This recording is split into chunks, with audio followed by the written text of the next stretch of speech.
Thank you and good evening. I'll go over the format. As we know, Dr. Shermer is going to be going first, and followed by Kent Hovind. They start with a 25-minute presentation, and Dr. Hovind will give 25 minutes, then 10 minutes, 10 minutes, 4 minutes, 4 minutes. Then we're going to have a 5-minute break, and then question and answer.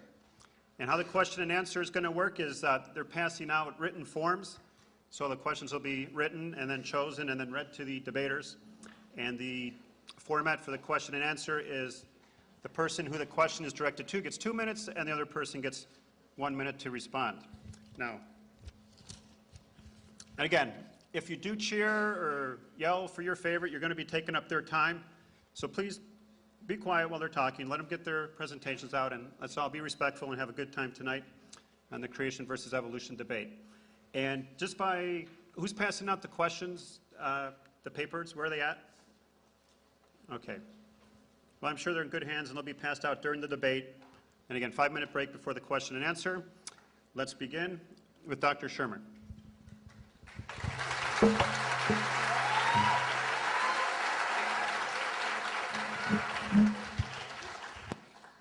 How we doing? Oh, wow. Hope the fire marshal's not here. Oh, man. I don't know. It's just sort of a psychic hunch I have. I got the feeling there's slightly more believers than non-believers here. I don't. Just a show of hands, how many of you believe in a God, a personal God, like the Judeo-Christian God? Okay, well, oh, look at the time. And I believe there was a Laker game on tonight. Or was that last night? Well, I am Michael Shermer, the director of the Skeptic Society, the publisher of Skeptic magazine. We were handing out some literature earlier. If you didn't get any, we do have a table in the back. My associates, Matt and David, are back there. Happy to help you out there. I am really glad to see so many people. It's a beautiful night. You don't have to be here. You could be out enjoying the great outdoors, but we appreciate that. Obviously, there's great interest in the subject, a subject we deal a lot with at Skeptic.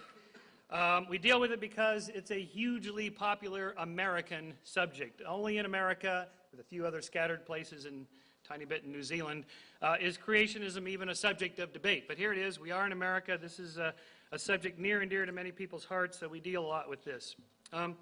Basically, skepticism, science are the same. That is, a skeptic is not a position that you take. It's not a noun. I'm not a skeptic like I'm a thing. Oh, you're one of those skeptics. You don't believe anything. I believe lots of things, like, for example, evolution. It's not a position that you take. It's just an approach to claims. For example, when I investigated the Holocaust deniers, they thought, well, we're skeptics. We're skeptic of the Holocaust, and he's a skeptic, so we have a brother in arms. But in fact, I ended up being skeptical of the skeptics. So skepticism is just an approach. You can be a skeptic of a claim. You can be a skeptic of the skeptics. What we're after here is to look for natural explanations for phenomenon. For example, it's entirely possible that aliens landed on Farmer Bob's field in Pucker Brush, Kansas, and carved out skeptic.com as a promotional gimmick for our organization. However, I think it's more likely that we assume that this was created by Photoshop. That is, before we say something is out of this world, we have to first make sure that it's not in this world. So, for example, it's possible that our governor was successful in his campaign because aliens backed him. And by the way, that's Danny DeVito as Cruz Bustamante, which I thought was very clever. I should know parenthetically, I've been tracking these alien images for about 20 years. This is the first alien I've ever seen that's been working out with biceps and triceps. Arnold's got the aliens pumping iron. And by the way, you don't mind the informality of, it's a little warm in here, hey? A few bodies. So they got the air cranked up if you're hot. I guess this is as good as it's going to get. So, now when we talk about evolution creation, the first thing we need to decide, or that you need to decide if you're open to the question, which creationism are you going to embrace? Here's a useful continuum. I've been debating creationists for nearly 20 years. Of all stripes. There's flat earthers, geocentrists, young earth creationists, old earth creationists, gap creationists, creationists that believe there was a gap between Genesis 1:1 and 1:2 to allow for geological time, day-age creationism, that the days of Genesis represent geological epochs, therefore allowing for an old earth, progressive creationism, evolutionary creationism. These are creationists who believe that God operates through the laws of nature.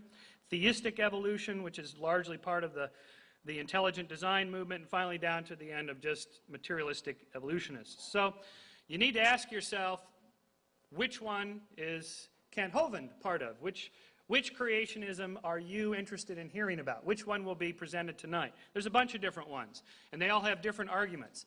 And interestingly, they disagree amongst themselves. You can go to, for example, Answers in Genesis, which is a very conservative Christian creationist organization that disagrees with most of what my debate opponent will say tonight. So there is great diversity here. You have to choose, pick and choose, and read, and figure out which part of the creationism you want to embrace, if at all.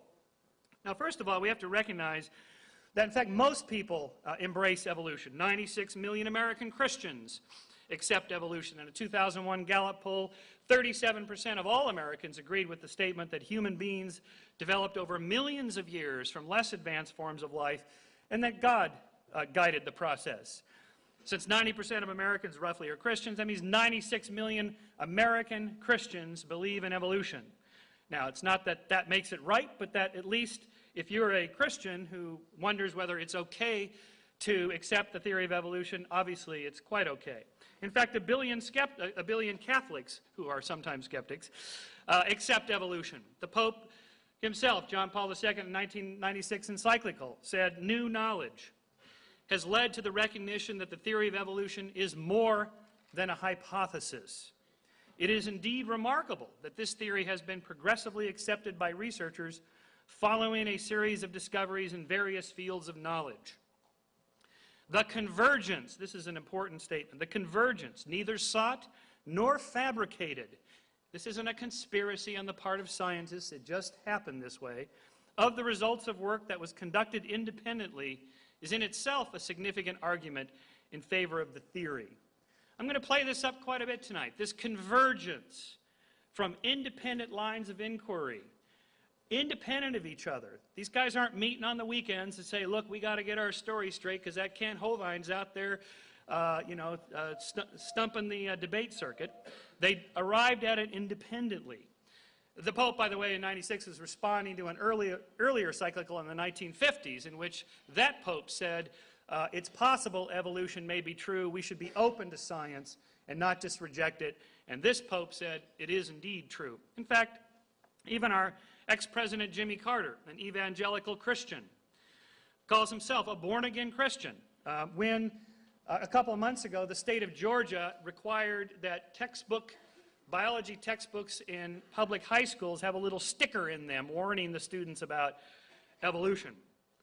As a Christian, President Carter said, a trained engineer and a scientist and a professor at Emory University, I'm embarrassed by Superintendent Kathy Cox's attempts to censor and distort the education of Georgia's students. The existing and long-standing use of the word evolution in our state's textbook has not adversely affected Georgians' belief in the omnipotence of God as creator of the universe. There can be no incompatibility between Christian faith and proven facts concerning geology, biology, and astronomy. There's no need to teach that the stars can fall out of the sky and land on a flat earth in order to defend our religious faith. Okay. The problem with all creationist argument, and this is probably the most important slide I'll put up tonight, is that it is nothing more than a God of the gaps argument. That is, wherever there's a gap that scientists seemingly can't explain, or if you can find a quote where it makes it sound like they seemingly can't explain, that must mean that's where the miracle happened. That's where God intervened. Or if you're an intelligent design creationist, you don't use the word God, you use the word id, intelligent designer. Whatever you want to call it, that's where the miracle intervened. It reminds me of Sidney Harris's famous cartoon, my favorite, where the one scientist writes up there in the step 2, then a miracle occurs, and he says, I think you should be more explicit here in step 2. I can't emphasize enough how important this point is. This is the central point, that to simply say, look, I don't think you guys can explain this problem, whatever it is. Therefore, that's where a miracle happened. God did it. Id did it. even if that's the case, it doesn't explain anything. It just says, poof, a miracle happened. We'll just put a filler here, a word filler. We'll say, God did it, miracle did it, whatever. It doesn't explain anything. Even if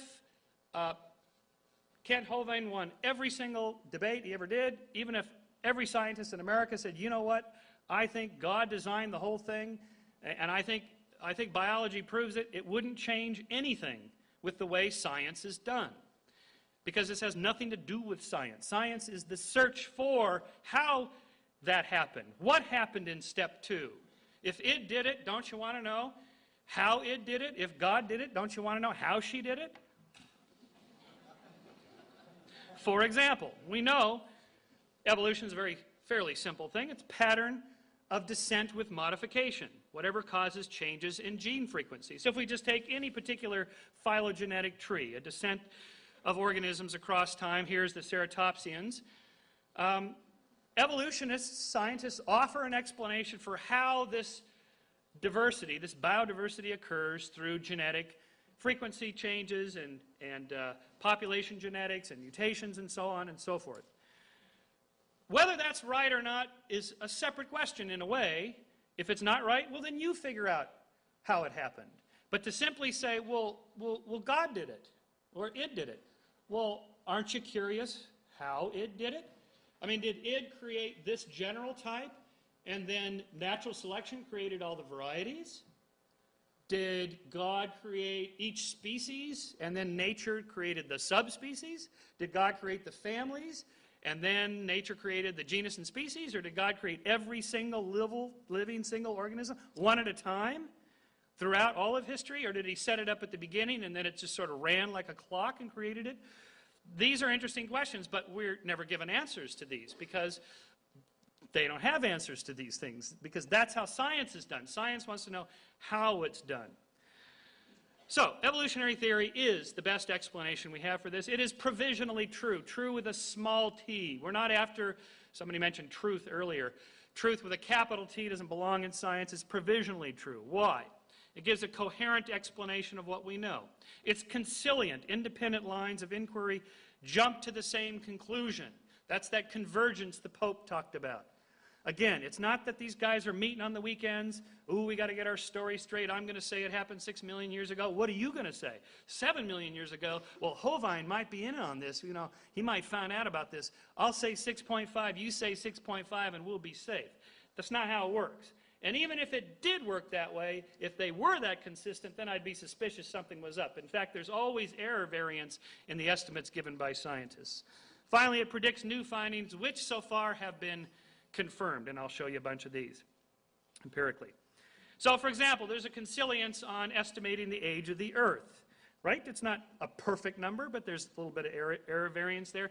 From independent lines of inquiry, potassium-argon dating, radioactive decay dating, carbon-14 dating, the age of the moon, the age of the solar system, the age of the universe. These are all different scientists that publish in different journals, that go to different conferences. They don't know each other. They don't communicate. They are all arriving at the same kind of sequence of the long evolutionary history of a very old Earth, 4.6 billion years roughly, and roughly the same age of the moon, slightly less.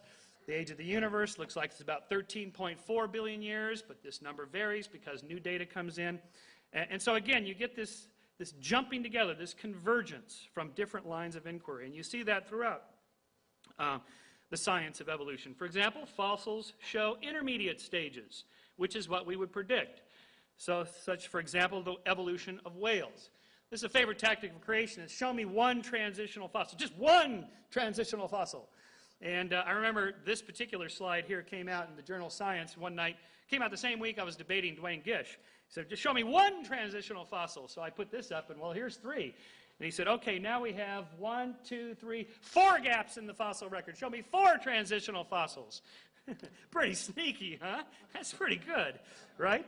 In other words, there's an infinite number of gaps that I will always, as a creationist, demand that you present. There's no amount of evidence you could present that would disconfirm my theory of creation. That's not science, right? That's not how it's done.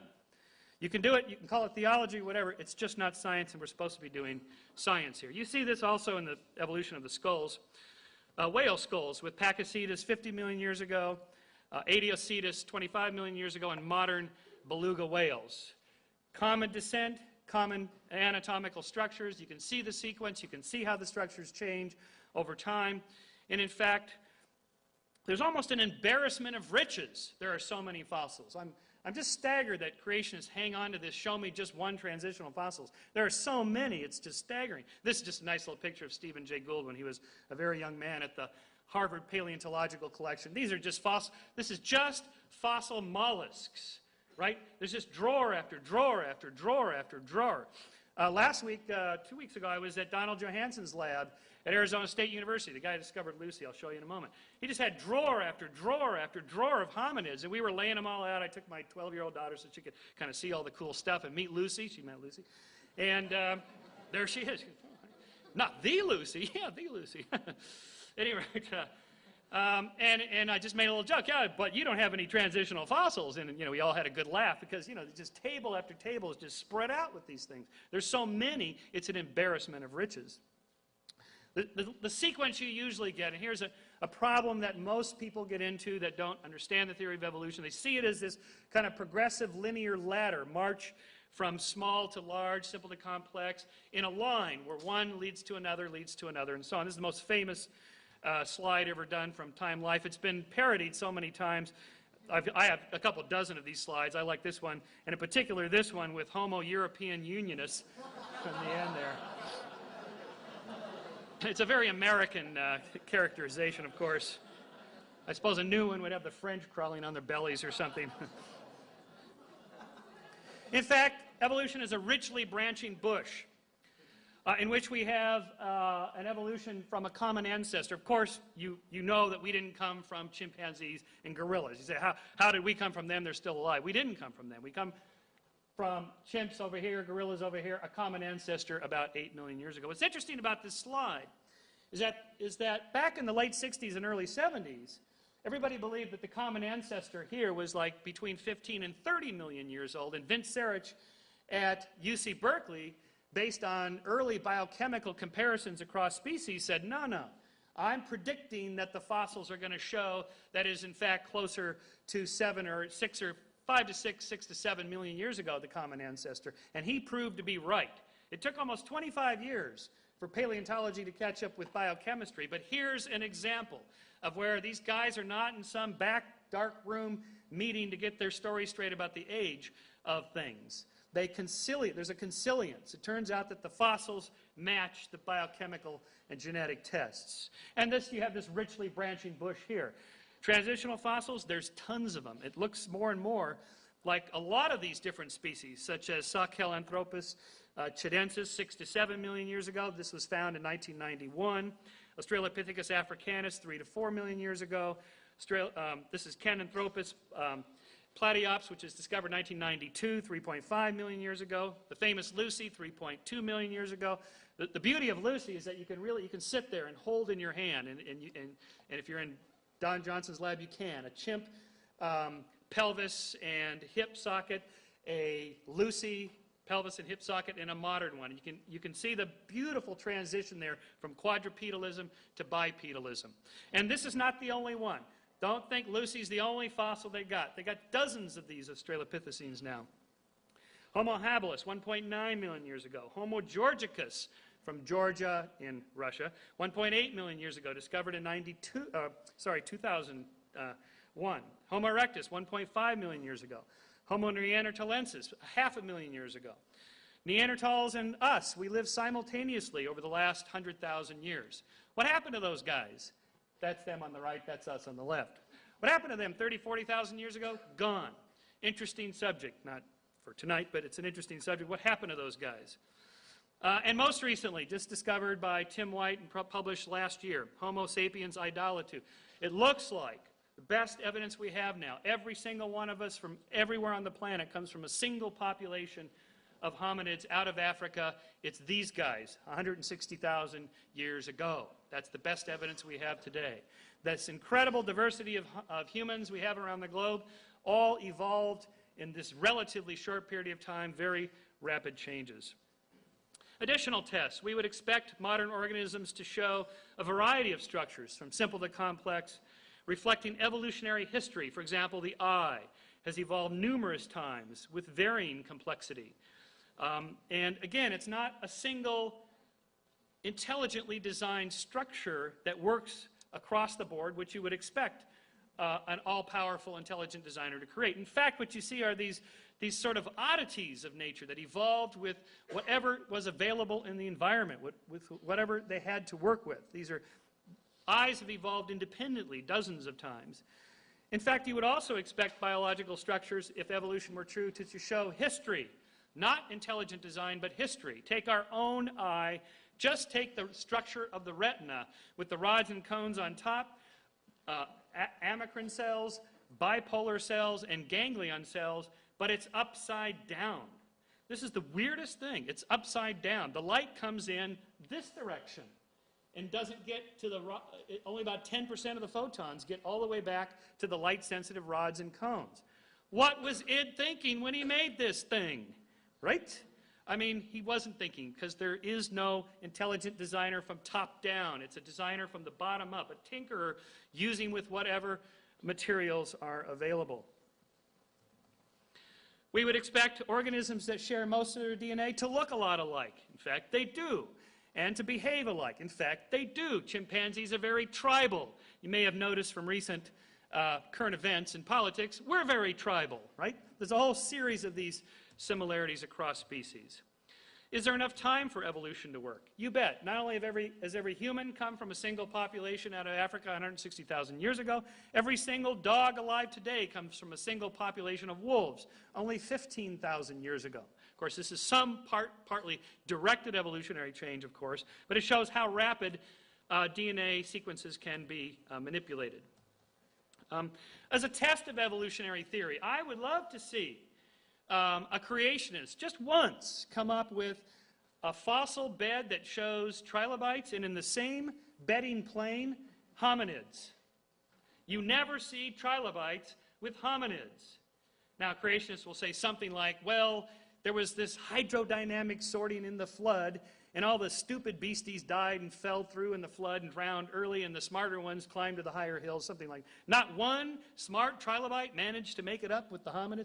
Not one trilobite was in the pocket of the hominid, and he managed to survive. Not one.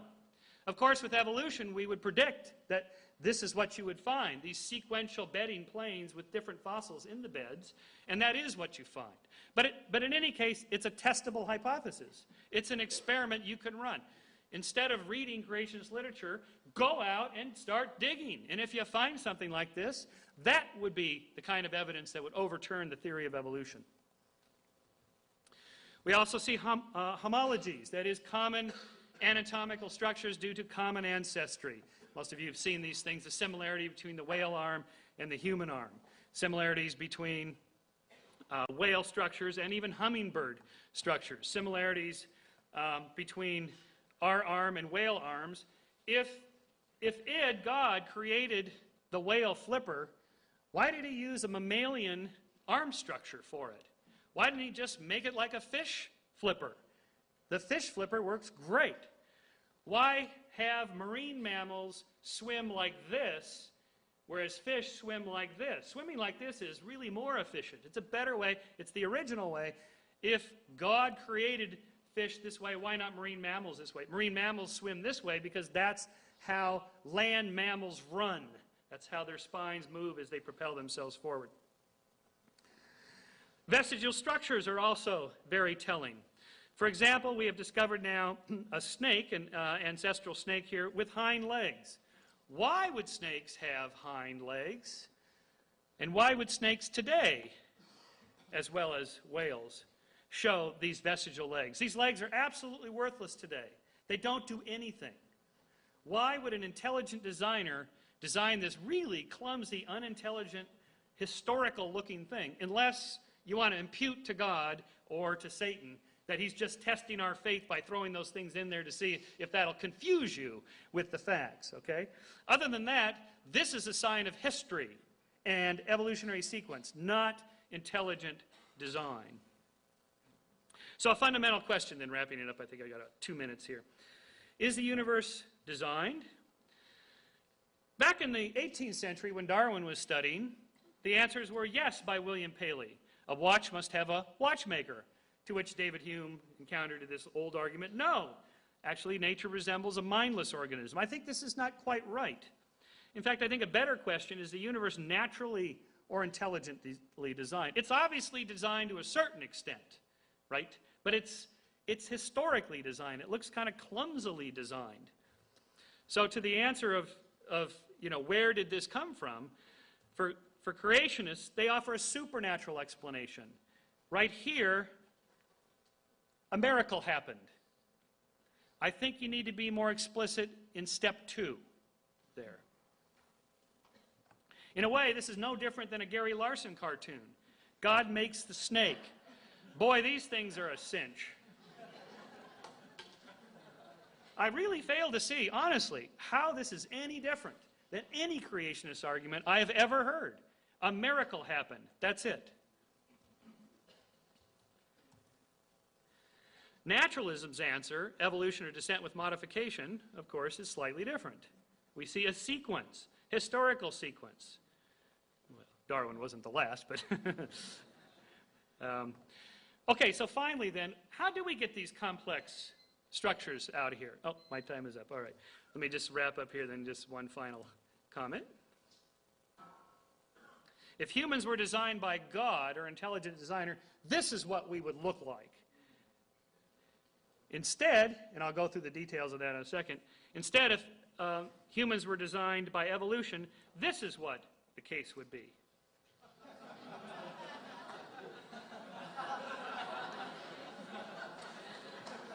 And as you know, guys, this is the way it is, unfortunately. Thank you very much.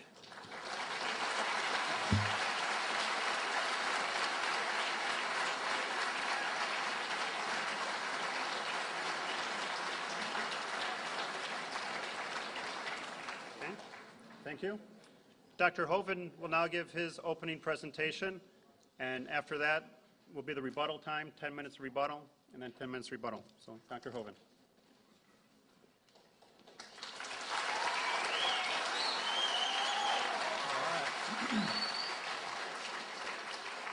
Well, thank you so much. It is an honor to be here in California again. My name is Kent Hovind. I taught high school science 15 years, and now I travel and do seminars on creation, evolution, and dinosaurs. This is not my wife. It's just a picture of her. I've 3 kids, got them all married off, and the dog died, so I made it. I'm home free. And I have 2 grandkids, and any moment now I'm going to have number 3, and then in about 5 months I have number 4, so we're collecting grandkids. I'm a founder of Dinosaur Adventureland in Pensacola, Florida. It's a science center, theme park, and museum based on creation instead of evolution. We've had thousands of visitors, over 33,000 so far in the first 2 years we've been open. We teach a lot of classes on science. We are not against science.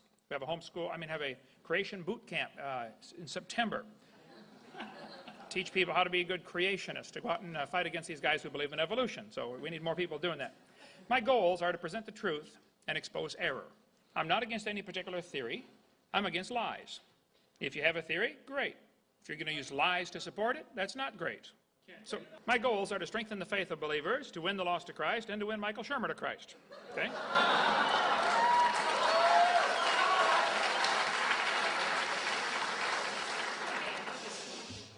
He is not the enemy.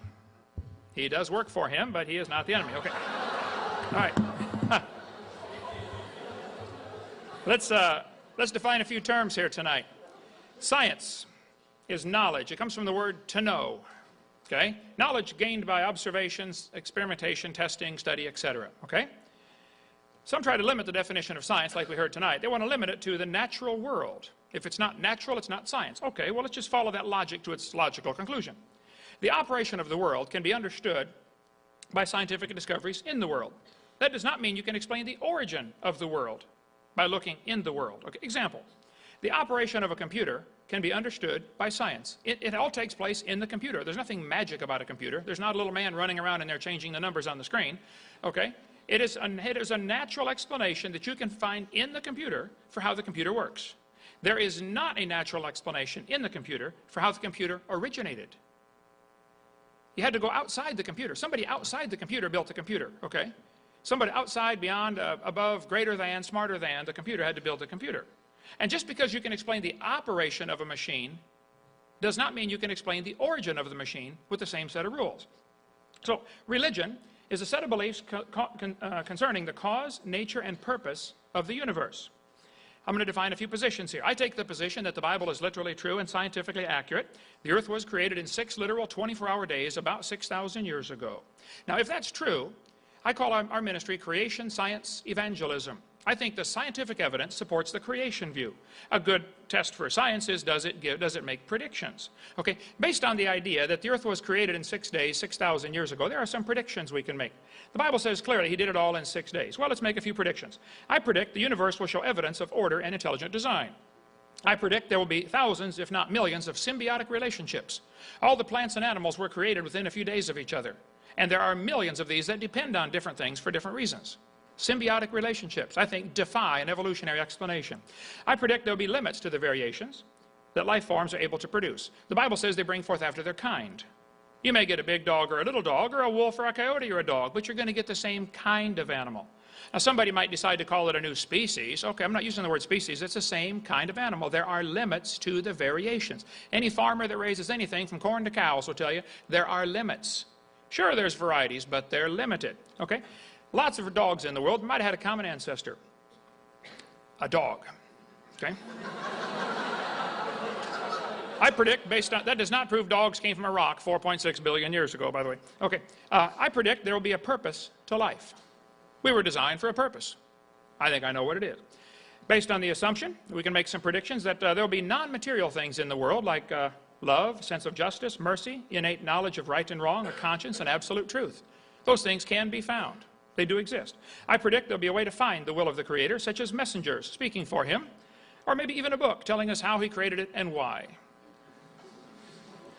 I predict there'll be an afterlife where we face the Creator to give an accounting for everything we've ever said or thought or done. That's going to be a fearful day. Then I believe, before the flood came, the Bible teaches people lived over 900 years. That's what the Bible says. 912 is the average age from those before the flood. I believe that. Now, what predictions can we make based on that teaching? Well, I predict there will be legends of a creation event in cultures all over the world. I predict there'll be a golden age legend where people lived a long time. And it's interesting, almost all ancient cultures have stories about what they called the golden age, when people lived to be nearly 1,000. I predict there'll be skeletons found showing people with signs of great age, such as bigger brow ridge or bigger jaws. I predict there'll be biological problems today, like wisdom teeth for 40 or 50% of the population, indicating man used to be bigger and now we're smaller. So wisdom teeth are getting crowded into the jaw, and in some people they can't make it in. I predict since we are a copy off a copy off a copy off a copy off a copy off a copy off a copy of the original, there are likely to be a few biological problems with this generation. But that's no reflection on the original. The fact that this gene code has been copied and copied and copied and copied and copied from Adam, it's amazing we can sit here and talk about it. Okay? It must have been really good in the original. I predict there'll be a universal longing for things to be restored to the Garden of Eden. And that's what we find every place. Just about every culture has some kind of legend or story about a heaven where you get to go. Now, what difference does it make if you believe in creation or evolution? Well, if evolution is true, how do we tell right from wrong? Where's the standard? How do we tell right from wrong? Do we decide right from wrong based on what Osama bin Laden thinks? Should we decide right from wrong based on what Bill Clinton thinks? Should we decide right from wrong based on what the majority thinks? Is there a standard someplace? How do we tell right from wrong if evolution is true?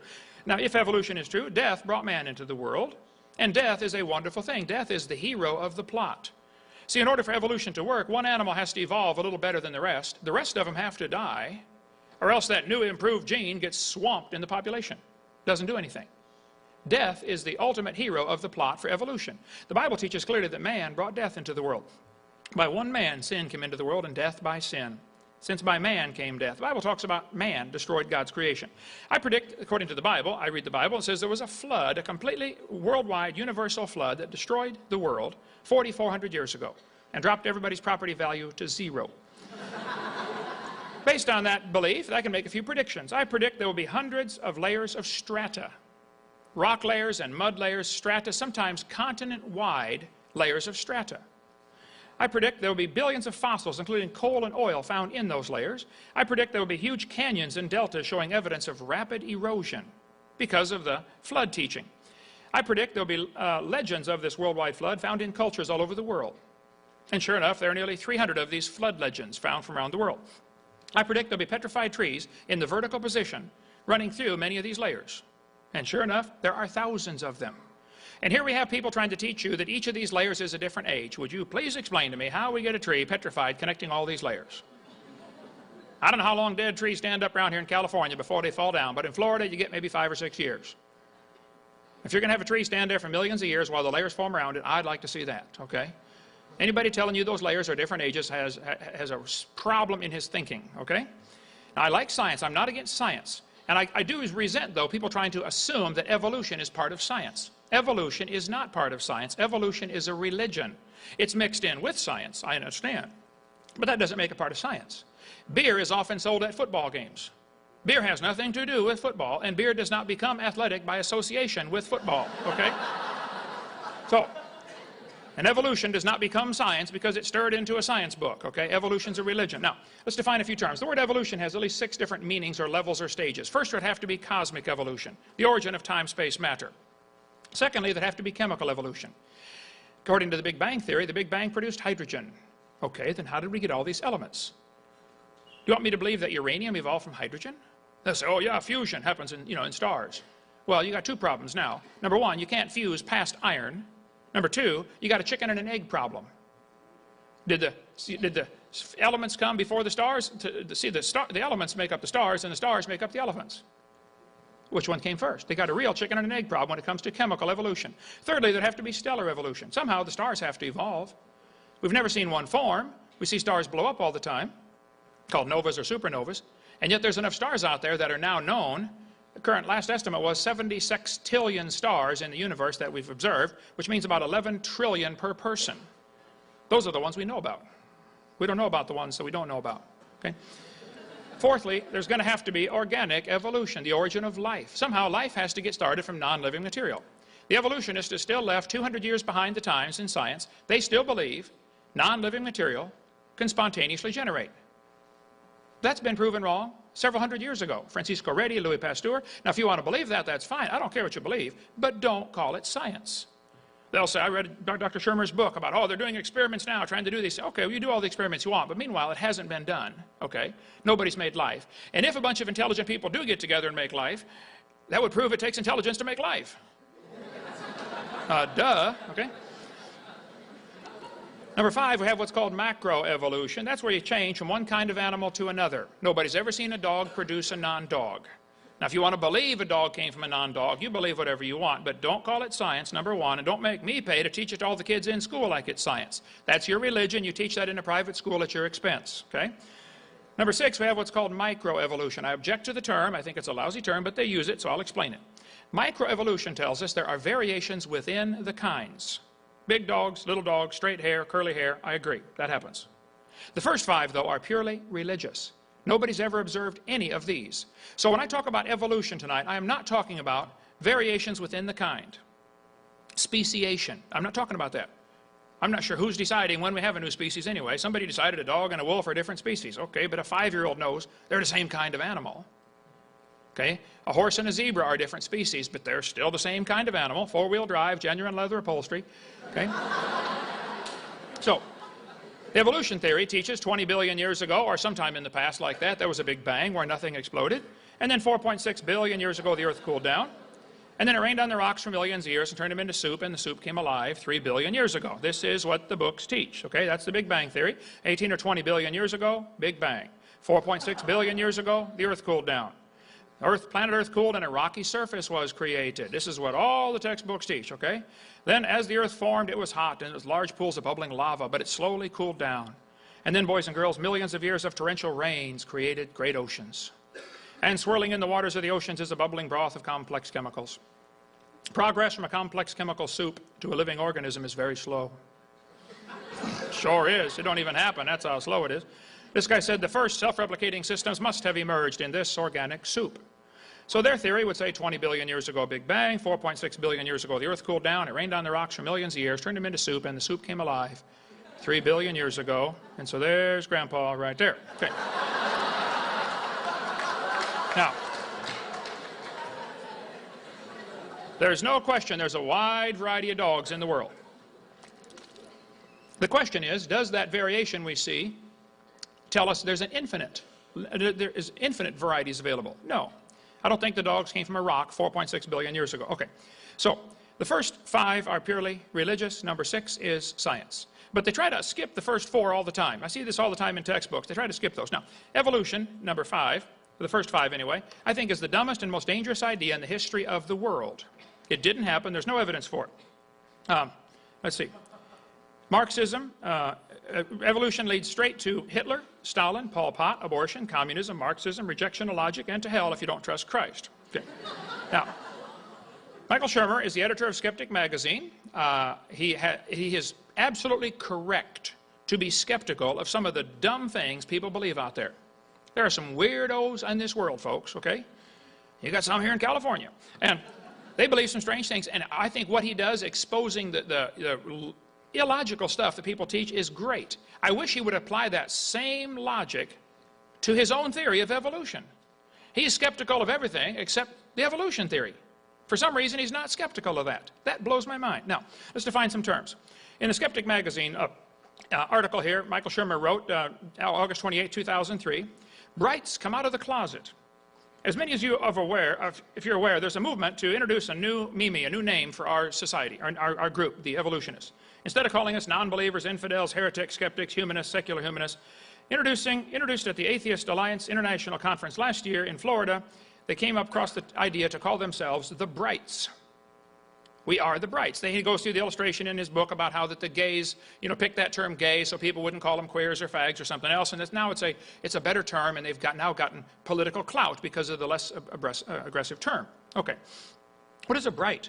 He says, a Bright is a person whose worldview is naturalistic. Well, let's define some terms. He says, bright is a good word. I mean cheerful and lively, showing an ability to think, to learn. That's good. But now I'm officially out of the other closet in print. He's a Bright. Okay. Well, the word people used to be called Homo sapiens. In the most recent books, they're calling us Homo sapien. The word sapien means wise. We're the wise man. We're bright. Well, the Bible says that professing themselves to be wise, they became fools. Okay? And if you think your great-great-great-great-great-great-great-grandpa was a rock, I think you're a fool. Okay? Well, we can help you, though. We're here to help. Let's define some terms. Stupid. Lacking normal intelligence. Foolish. Silly. A stupid idea. Evolution is not even a good theory. It is stupid. Okay?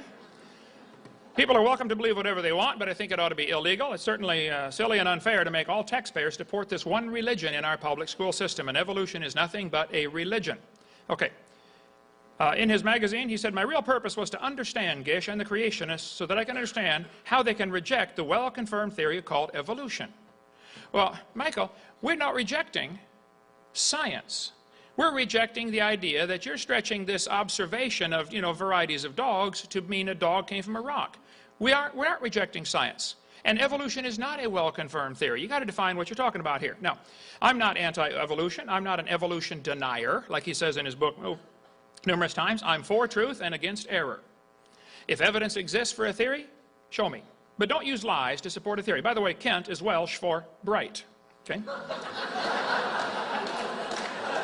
Just a little bit of trivia there.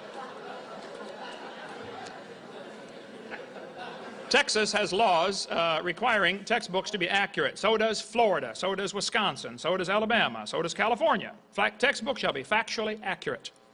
That's all I want is accuracy in textbooks, okay? Minnesota says a teacher shall not deliberately suppress or distort subject matter. Evolution is a dying religion surviving only on tax dollars. It's dead, folks. It didn't happen. Now, the evolution theory is positively anti-science. There's not a shred of real evidence to support the theory other than oft-repeated lies. Now, if you have evidence for evolution, I really want to see it. But I heard some things in the last 25 minutes that Dr. Shermer said that he ought to know, I'm sure he knows, are simply lies. They've been proven wrong years ago. The idea of vestigial structures. Here's the evidence they use for evolution. They got pages and pages of this stuff. This guy says evolution's a fact, not theory. Well, that's a mantra. They say that over and over and over, and pretty soon students start to believe it. Well, it's a fact. I heard it in school over and over. It's got to be true. What do you mean by evolution, first of all? If you mean we all came from a rock, no, that's not a fact. If you mean dogs and wolves have a common ancestor, I would agree with that. That would be a fact. That's why you have to define the term. So here's some of the evidence they use in textbooks to support their theory. If I had a theory that the moon is made of green cheese, that's a dumb theory, but there is no law against dumb theories, fortunately, okay? But then suppose I said NASA proved it when they went there in 1973 on a secret mission and found the moon is made of green cheese. Well, now see, it's okay to have a dumb theory, but it's wrong to lie about my evidence just to get people to believe me. And I think it's real seriously wrong to accept tax dollars to get paid while I lie to support my theory. And that's what happens in this university, okay? They say, we've got evidence from fossils. I heard that several times when Dr. Shermer was speaking. Fossils. Now stop and think about it. No fossil could possibly count as evidence for evolution. No fossils count. You can't prove those bones had any kids, let alone different kids. And he talked about drawers after drawers of all these mollusks at Harvard. Well, that's wonderful. None of them show any evolution, though. What they show is drawers after drawers after drawers of dead things proving a flood in the days of Noah. Now, evolution is based on two faulty assumptions. Number one, they assume mutations will make something new and better. And number two, natural selection will make it survive and take over the population. By the way, evolution is a religion of death. That's how things get ahead. Things have to die. It's true mutations happen, but they don't cause any evolution. Darwin said, it's a truly wonderful fact that all animals and all plants throughout all time and space should be related to each other. Darwin observed 14 kinds of finches on the Galapagos Islands, and he correctly concluded they had a common ancestor, a bird. But then he incorrectly concluded that that was enough evidence to prove that birds are related to bananas, which is what he says in his book right here, and what Dr. Shermer believes, and what some of you believe. Now, if you want to believe birds are related to bananas, I don't care what you believe, but don't call it science. Admit it's a religion, and go start yourself a private school and teach anybody else that wants to come pay and learn it, okay? But get it out of the tax-funded school system. It's a lie. There's no proof any animals are related to different kinds of animals. Okay. Mutations do not produce any kind of evolution. Anybody that studies the subject will tell you that. Mutations scramble information that's already existing. Here's a five-legged bull. There's no new information added. A short-legged sheep. Again, no new information. It's a loss of information. There's a two-headed turtle. That's a mutant. It's not ninja, but he's mutant. He's going to freeze first winter because nobody makes a double-neck turtleneck sweater. Okay? No. Scrambling up existing gene code will not give you something totally new. That's all mutations do, is scramble up things. This textbook says, normal fruit flies have 2 wings. This mutant has 4. This rare mutation, like most mutations, is harmful.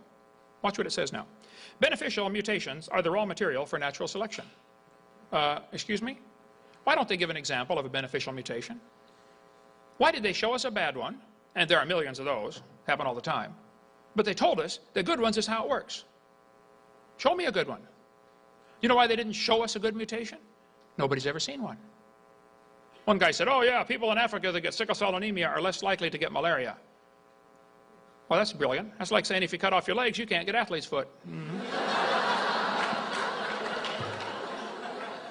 Both sickle cell and malaria are negative. You think that process is going to turn a rock to a human in 4.6 billion years?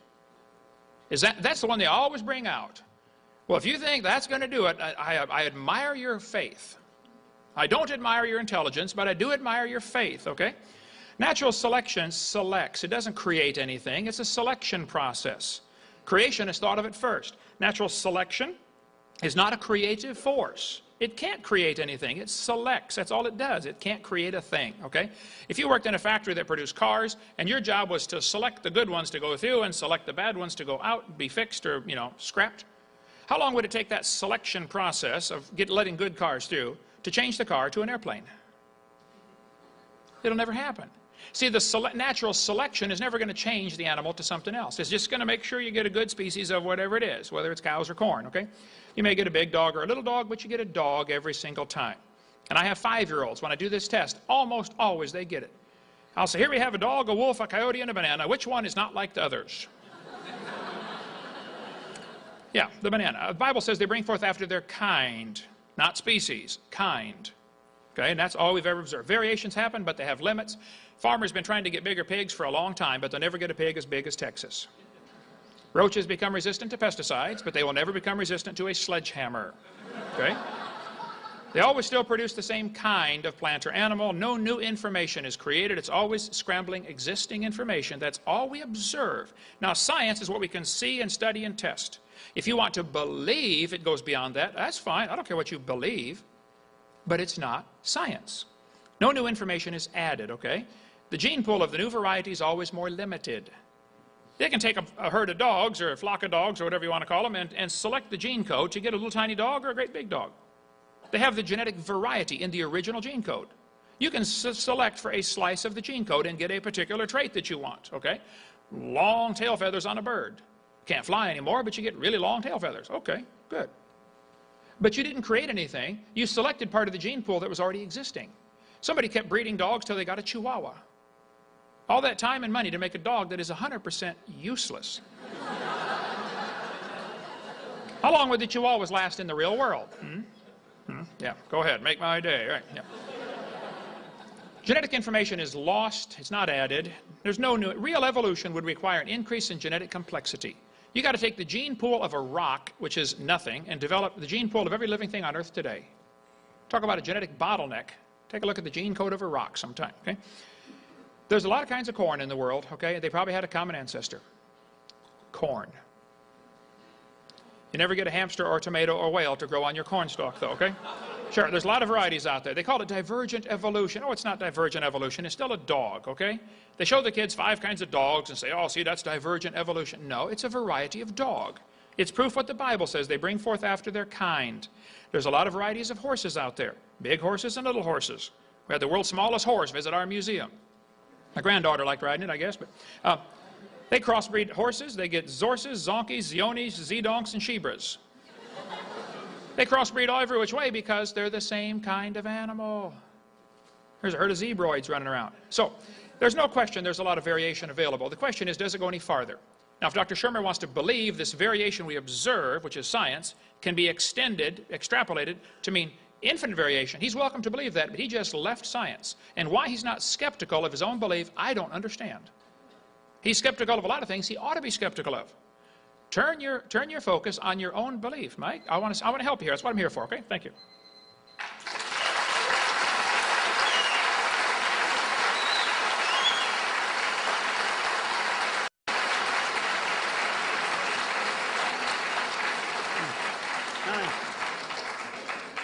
Okay, thank you.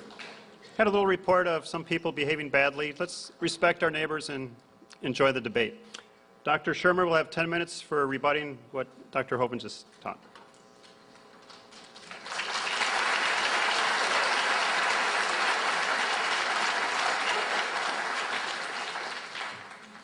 Wow. You're the only guy I know to give a 2-hour lecture in 25 minutes. Sounds pretty good. Shouldn't have had that beer before. Oh, well, but I'm having a good time. All right. He brought the beer up. Okay, so Ken Hovind has announced at the beginning that his purpose here is to win over non-believers to Christ and me. I even made the slide. I was impressed. Thanks. And he even got my name right. I was in South Dakota 2 nights ago, and a guy was passing out literature about why people shouldn't believe my lecture. And he said, Michael Sherman is going to tell you things you shouldn't believe. I said, well, okay, where is this guy? Anyway, it's Shermer. At any rate, I was actually once a evangelical, born-again Christian. I accepted Christ in 1971, and I went to Pepperdine University to major in theology.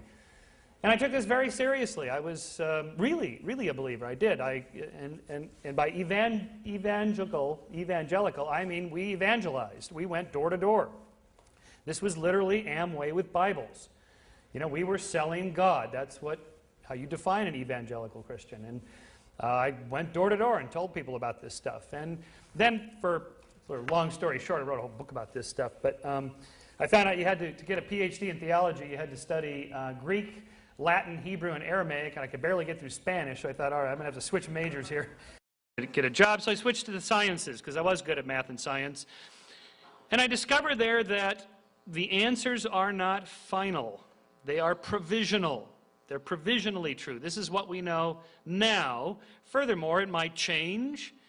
And that's okay. Really, it's okay. In fact, it's a good thing. And best of all, you get to participate in the process. And I thought, wow, what a great deal. I get to think. I actually have to think for myself. I get to try to find out some of the answers. The answers aren't out there for me to just read from some other authority, but I actually have to try to think it through myself. For me, at least personally, and religion is the most personal of beliefs. That was far more enlightening and transcendent, spiritual, than anything I had experienced in 7 years of being a born-again Christian. And even today, even though I've been to Chartres Cathedral in France, it's one of the most spiritual places you can go on earth. But to me, to stand in the 100-inch telescope dome at the top of Mount Wilson is equally, if not more, spiritual. So science has, at least the discoveries of science isn't a religion, but the discoveries can be felt in a transcendent way. So I don't really see that there's any conflict here. You don't have to pick between the two. Now, in terms of what religion does, right, it does things that science doesn't do for the most part. And so, again, even if it turned out every scientist on the planet was religious, believed in God, was an evangelical Christian, take your pick, it wouldn't change what they do when they're doing science. Right? They would still have to go to work the next day and do science. Science has nothing to do with religion. In terms of some other claims here. Dr. Hovind asked about my position on the afterlife. Well, I'm for it. Really?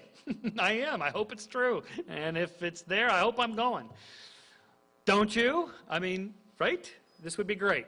But what I want to be true and what is actually true are two different things, and that's the problem with religious faith, is that you don't know if it's actually true. It's true for you, true psychologically, which is fine for a lot of things, but that's not science. A lot of things are like that. Politics are like that. A lot of social attitudes are like that, but that's not science. It's just something completely different. Kent said that the Bible is literally true. Really? Gosh, in Genesis, the first chapter, Adam and Eve are created at the same time. In the second chapter, Adam's created first. Then some other things happen. He names the animals. He gets a little lonely. He wants to be, the next Bachelor reality show. He says to God, I need a companion. God says, okay, I'll take that extra rib, and here's your companion. All right, so, of course, obviously, the Bible's not literally true. We have two creation stories. They can't literally be true. And, of course, thoughtful theologians say, well, of course, they're not literally true. These are two different explanations of the same phenomenon. Fine, but it's not literally true. And in any case, Kent mentioned good and evil, morality. Where is the standards for right and wrong if evolution's true, if there is no God? Where do we get these right and wrongs? Well, if we're supposed to take the Bible literally, and since gay marriages is a hot topic these days, you've heard all about Leviticus and Deuteronomy, where it says, a man shall not lie with another man. All right? Okay, but literally, if we're supposed to really turn to this as our source of morality, what about the next chapter where disobedient children are supposed to be stoned to death? Oh, well, we don't accept that today, because we're more enlightened. Really? I thought it was literally true. I thought all of it was true. What about the next chapter in which women, when you marry, if you do not show the signs of your virginity on the sheets the next morning after your honeymoon night, you are to be taken to the elders and stoned to death? That's in there. You can't believe this stuff is in there. If you actually read this Old Testament, you're, wow, this is incredible. This is in the Bible? Yeah, it is. So if you're supposed to take it literally, what do you make of that stuff? Of course, there's myths and legends from all cultures. Some of them are similar because it turns out all cultures that live on bodies of water that flood have flood myths. Cultures that don't live on bodies of water don't have flood myths. These are geographically determined. Now, Kent said that evolution's a religion. Look, if evolution is a religion, everything's a religion, then nothing's a religion. Religion, as a word, has to mean something. If you say that evolution's a religion, it doesn't mean anything. Evolution is not a worldview in the sense of offering moral homilies and purpose and meaning in life. You, as a person who takes a scientific worldview like me, you may construct your own personal meanings and purpose and discover your own right and wrongs through a variety of ways. I wrote a book about this called The Science of Good and Evil, but the actual science of evolution has nothing to do with any of that. The people that do evolutionary biology, they don't do morality and theology and God and what's the purpose and meaning of my life when they're doing science. These are two different things. Turns out 39% of all American scientists believe in God. So how do they do this if, according to him, they can't be doing this? Well, they do. How do they do that? All right? So these are two different things. In terms of the science of cosmic evolution, where the Big Bang come from, and so on and so on, these are, big subjects. A lot of data, an incredible lot of data. When I was in college, the Big Bang was not accepted. It was kind of a toss-up between the Big Bang and the steady state and so on. Finally, so much evidence came forth that hardly anybody supported the steady state theory. Now pretty much everybody supports the Big Bang. Not because they have to, or else they're going to have to become Christians or something. It has nothing to do with religion. They are simply concluding that because there's so much data in support of it. Despite of all the skeptics over the decades that said, we don't believe the Big Bang, finally they were all converted to so-called believers in the Big Bang simply because there was so much evidence for it. I'm always amused when creationists bring up this evolution leads to communism, leads to abortion, leads to atheism, and sex, drugs, and rock and roll, and rape, and nastiness, and so on. I can assure you, if you study history at all, long before Darwin, people were nasty to one another, and they had wars, and rape was not uncommon, and thieves, and so on and so forth, criminals. There's nothing new about people doing nasty things to one another. That's what we do. It's part of our nature. We're also nice to one another, but it has nothing to do with a particular theory. And as for it being taught in public schools, well, that's a political issue, whether schools should be public or all private or what should be taught. What gets taught is, in fact, whatever is accepted amongst the experts. The experts accept the theory of evolution simply because the evidence is so overwhelming. As for the brights, I don't call myself a bright, mainly because I guess the natural implication is if you weren't a bright, you'd be a dim. And, well, I'll let his own definitions that he put up account for that. Bible's telling us that people are fools who don't believe, so I guess you're calling me a fool. Okay, if that's what you think, that's fine. Finally, as for increase in information in the genome and so on, we have so many examples of this, it's incredible. Lots of examples of gene duplication, chromosomal aberrations that lead to increases in complexity across various organisms, and I'll tell you more about that in my final 4 minutes. Thank you.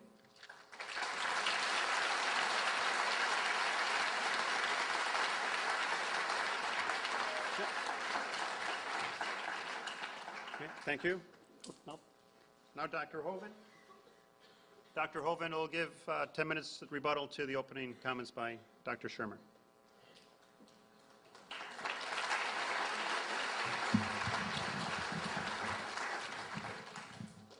All right. Well, thank you so much. I'd like to comment on several things that he said.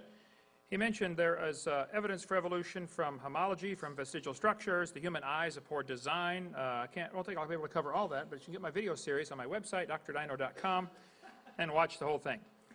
This textbook says the appendix is vestigial.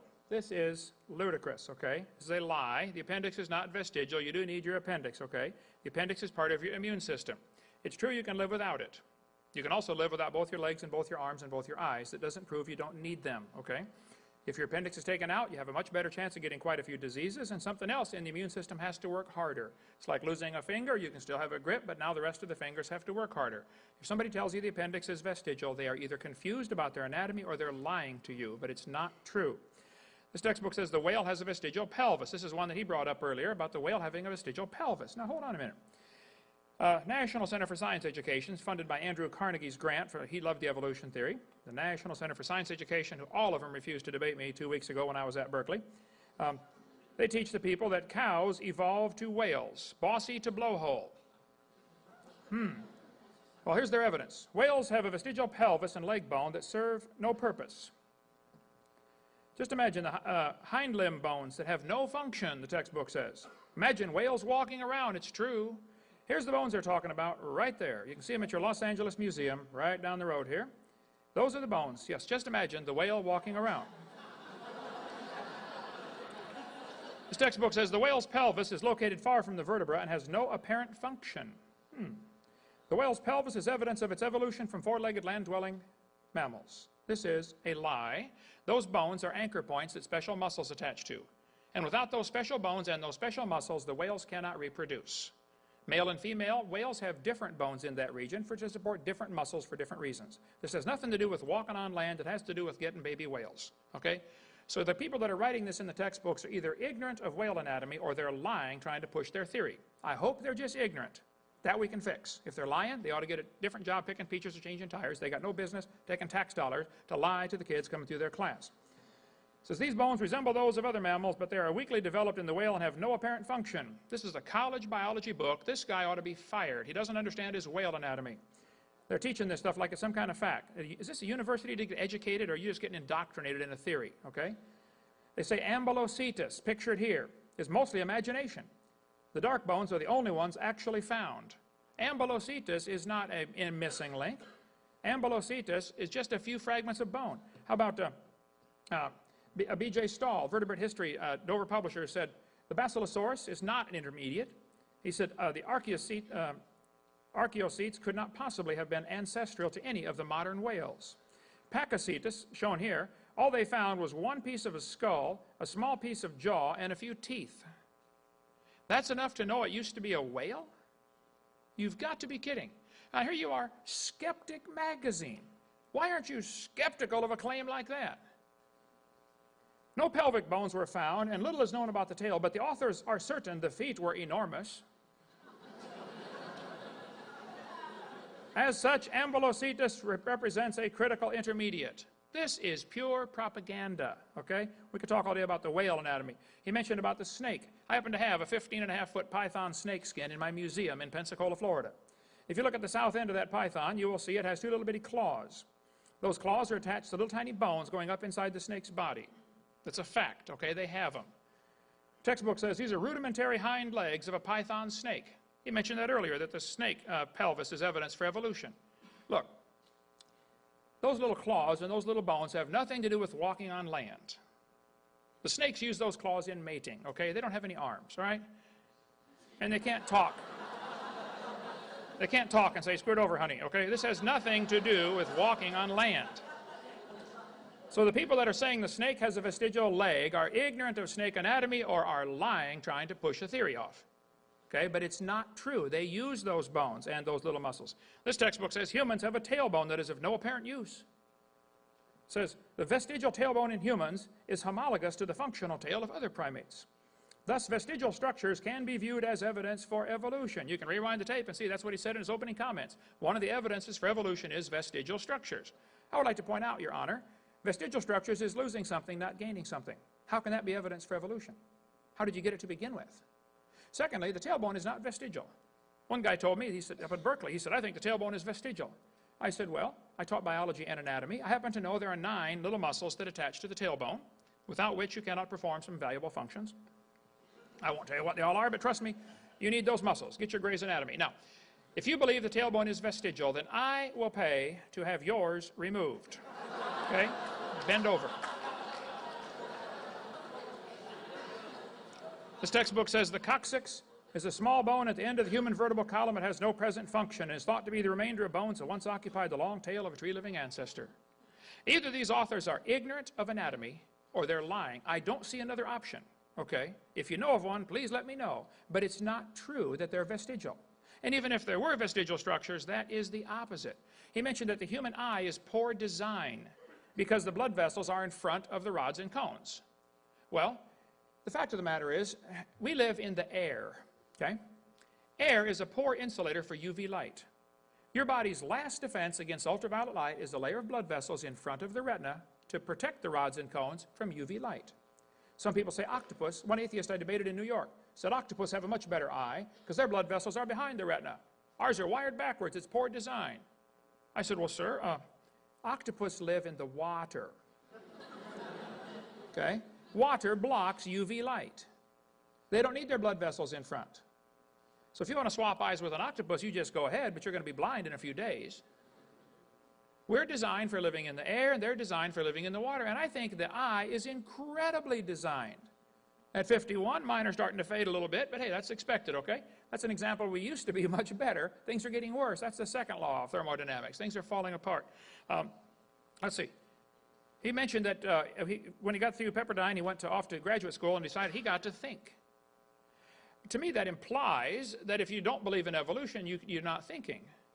I happen to resent that. I happen to think a lot, and I enjoy thinking, and I enjoy the object of I enjoy science. I like studying. I think what happens, though, is you get indoctrinated when you come to a university like this. You get to be told what to believe. You don't really get to think. Because if you wrote a paper, suppose a teacher stood up 10 years ago in the Soviet Union, where my daughter-in-law is from. Teacher gets up in class and says, hey, students, I don't believe in communism anymore. Capitalism is a much better system. What would happen? That teacher would be shoveling snow in Siberia if they survived. And if a teacher gets up in this university tomorrow or Monday and says, kids, I don't believe in evolution anymore. I think creation is true. They will go to academic Siberia. There have been hundreds of teachers fired, lost their jobs, lost their government grants, precisely because they didn't bow down and kiss the feet of the sacred cow of evolution. Evolution's a religion, nothing more. There's no scientific evidence to back it up. If you think there is some, I really, really would like to see it. He mentioned that the Pope accepts evolution. That's because the Pope has never been to my seminar.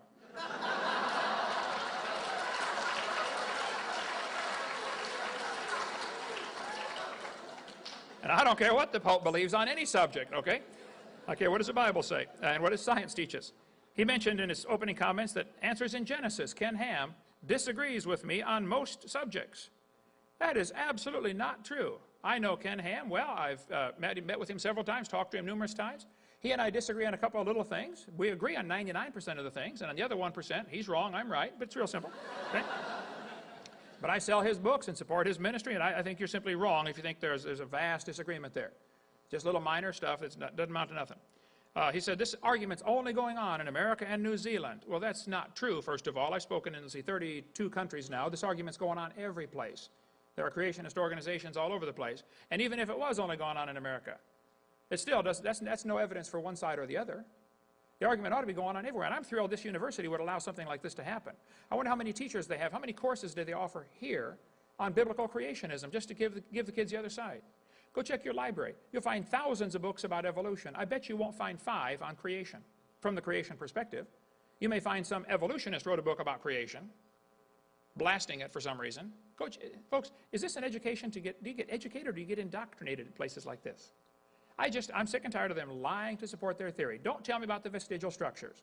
What evidence do you have to show us evolution? Not homology. Similar bone structures in the arms he mentioned earlier. Yeah, that proves a common designer. The Honda Prelude and the Honda Accord have quite a few interchangeable parts. Doesn't prove they both came from a skateboard. They have a common designer, okay? So all the evidence I've seen he's presented tonight is either mistaken or can be interpreted for creation. So I stand my ground. I still believe the Bible's right. Thank you.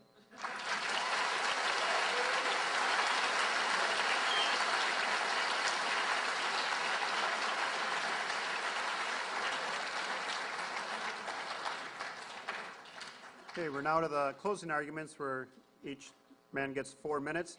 And get your questions ready.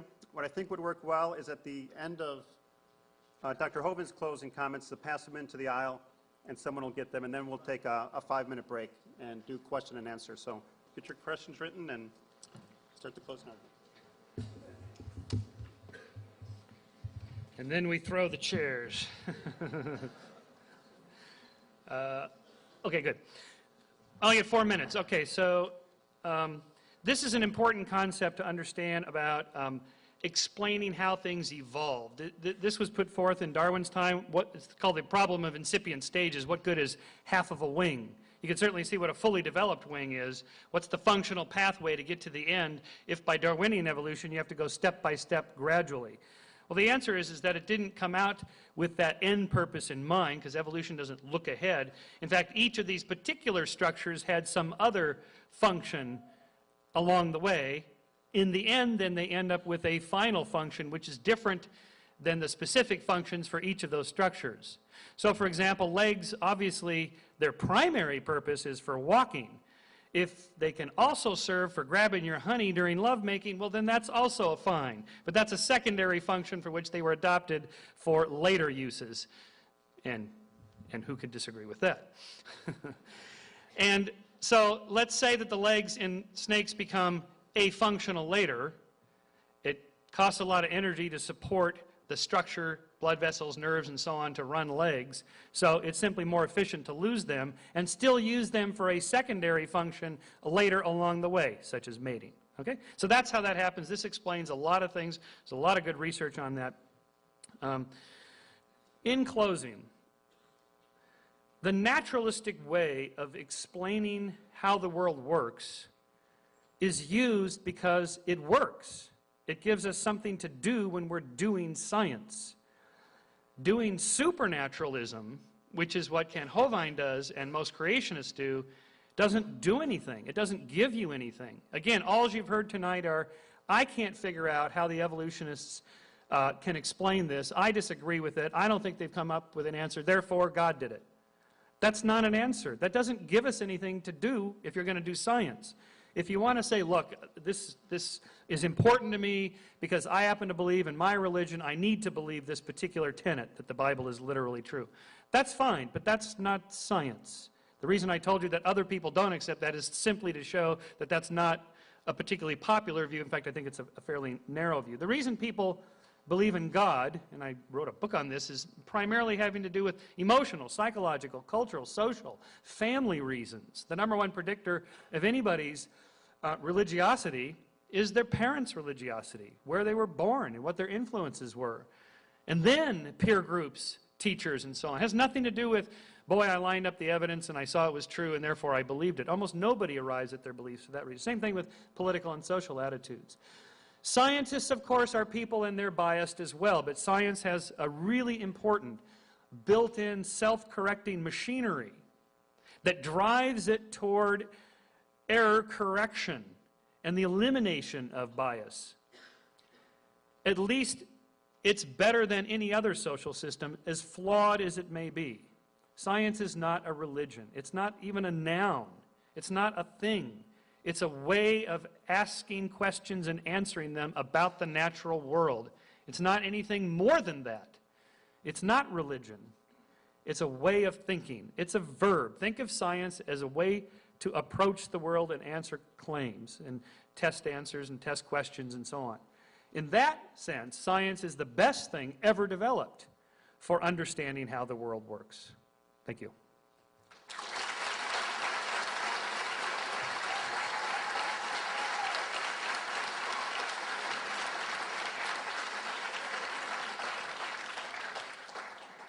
Okay, we have a new idea on the questions. When Dr. Hovind is done with his closing arguments, pass them to the aisle, and the people at the end of the aisles, pass them down. The aisles are jam-packed. Like you said, there's no fire marshal here. Good thing. But do that when he wraps up his closing arguments. Then we'll have a 5-minute break, and we'll do question and answer for about 45 minutes, getting as many questions in as we can. Now, Dr. Hovind, your closing arguments. All right. Yes, sir. Thank you, sir. All right. There must be a misunderstanding here. I don't believe I ever said tonight that science is a religion. I said evolution is a religion. Evolution is not part of science. That's the point. I think you're missing that, Dr. Shermer, and I'll just reiterate that. I'm not against science. I happen to like science, okay? So, no, I'm not against science. Now, the Bible says in Romans chapter 1, because that which may be known of God is manifest in them, for God hath showed it unto them. For the invisible things of him from the creation of the world are clearly seen, being understood by the things that are made, even his eternal power and Godhead, so they are without excuse. You will have no excuse when you stand before God. Say, well, I believed in evolution because of the evidence. No, somebody might have led you to believe that. Just like some people lead their followers to believe if you blow yourself up and kill, an Israeli, you get to go to heaven and get 72 wives. Okay. Well, you've been misled, all right? The Bible says they're without excuse. Verse 21. Because when they knew God, they glorified him not as God, neither were thankful, but became vain in their imaginations, and their foolish heart was darkened. Professing themselves to be wise, or in the Greek, that's the brights, they became fools and changed the glory of the uncorruptible God to an image made like to a corruptible man and birds and four-footed beasts and creeping things. That's evolution. God gave them up. That'd be a horrible thing if God gives up on you. To uncleanness through their lust of their own hearts, to dishonor their own bodies between themselves, who changed the truth of God into a lie and worship and serve the creature more than the Creator. Yep, got to go meet Lucy, who is blessed forever, amen. For this cause God gave them up to vile affections. For even their women did change the natural use into that which is against nature. And likewise also the men, leaving the natural use of the woman, burned in their lust one toward another, men with men working that which is unseemly, and receiving in themselves that recompense of their error which was meet. Romans 1 tells us why God's going to have to judge this world. They knew God, spent 7 years witnessing for him, and then turned their back. They glorified him not as God. They became vain. That means self-centered in their imagination. They professed themselves to be wise. They became fools. God brought them down to idols and beasts, and God gave them up. Slippery slope happens to civilizations, happens to nations, happens to individuals. Can happen to you, okay? Now, the Bible says the fool has said in his heart there is no God. Wayne Strickland picked out his tombstone, calls himself an atheist. Well, the Bible says the fool has said in his heart there is no God. I like Ray Comfort's book. His crew is video in here tonight. God doesn't believe in atheists. I don't either. Question, my closing. I didn't leave my gorgeous wife and travel out here because I want to beat somebody in a debate. I want to see somebody get converted, okay? All of you are going to die. If you die, where are you going? You ought to think about it because you're going to be dead for a really long time. I don't care how long you live, you're going to be dead longer than that. So it's real simple. God made this world. He owns it. He makes the rules. We are guilty of breaking his rules. If you don't like his rules and you're going to deny he exists for that reason, okay, but you're going to face him anyway. He told us clearly, thou shalt not bear false witness. Don't lie. All of us have lied. He told us, don't steal. We've all stolen. We're guilty, folks. The Bible says God is angry with the wicked every day. I don't do this, travel around and speak at universities and seminars and stuff because I'm in it for the money or in it because I like being gone. Folks, there's a war going on. Some of you kids are being taught things in this university that simply are lies. Somebody's trying to brainwash you against the obvious. There's a creator. There's a designer. So if you died today, where would you go? You're going to be dead. If you're not saved, you're going to be punished. Or Jesus can take your place. 35 years ago, I asked the Lord to forgive my sin, take my place. And I'm going to heaven. It's not because I'm good. It's because I'm forgiven. You can have the same thing. That's why I came. Thank you so much. First question is for Dr. Shermer. How did life originate? What is your best explanation? And do you believe life originated from non-life? And if so, why? Right. An entire chemistry class in, how much do I get, 2 minutes? 2 minutes. Okay. First of all, origins of life questions are not evolution. Evolution is a theory that deals with how life changes when it already exists. The origins of life is really a chemical question. It has to do with chemistry, not biology. But that aside, we have some reasonably good theories, although they need a lot more work because this is a fairly new science of how inorganic molecules become organic molecules. There's a very fine model right now that has a lot of support that clay substrates at the bottom of oceans may serve as nice mediums for which simple molecules can bind and be held in their bindings into more complex molecules, and how even protein chains can be formed and crude cells can be formed, and so on. That's how you get started in the process. So it's a very gradual, slow process. We know that it can be done just by the input of energy, either ultraviolet radiation or a spark of electricity, these sorts of things. These experiments are rather crude. No, there's not a little creature crawling out of the test tube, of course, but there are at least these early rudiments of life, the beginnings of it, these basic structures, protein chain structures, monomers become polymers. All this happens just by the input of energy. It doesn't require a top-down designer. In fact, it's a bottom-up process that's just built into the laws of nature. Okay, Dr. Hovind?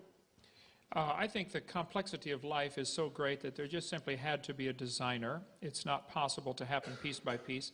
All the experiments so far in the laboratory to try to produce life, Miller, Operin, Urey, have really made the problem more complex.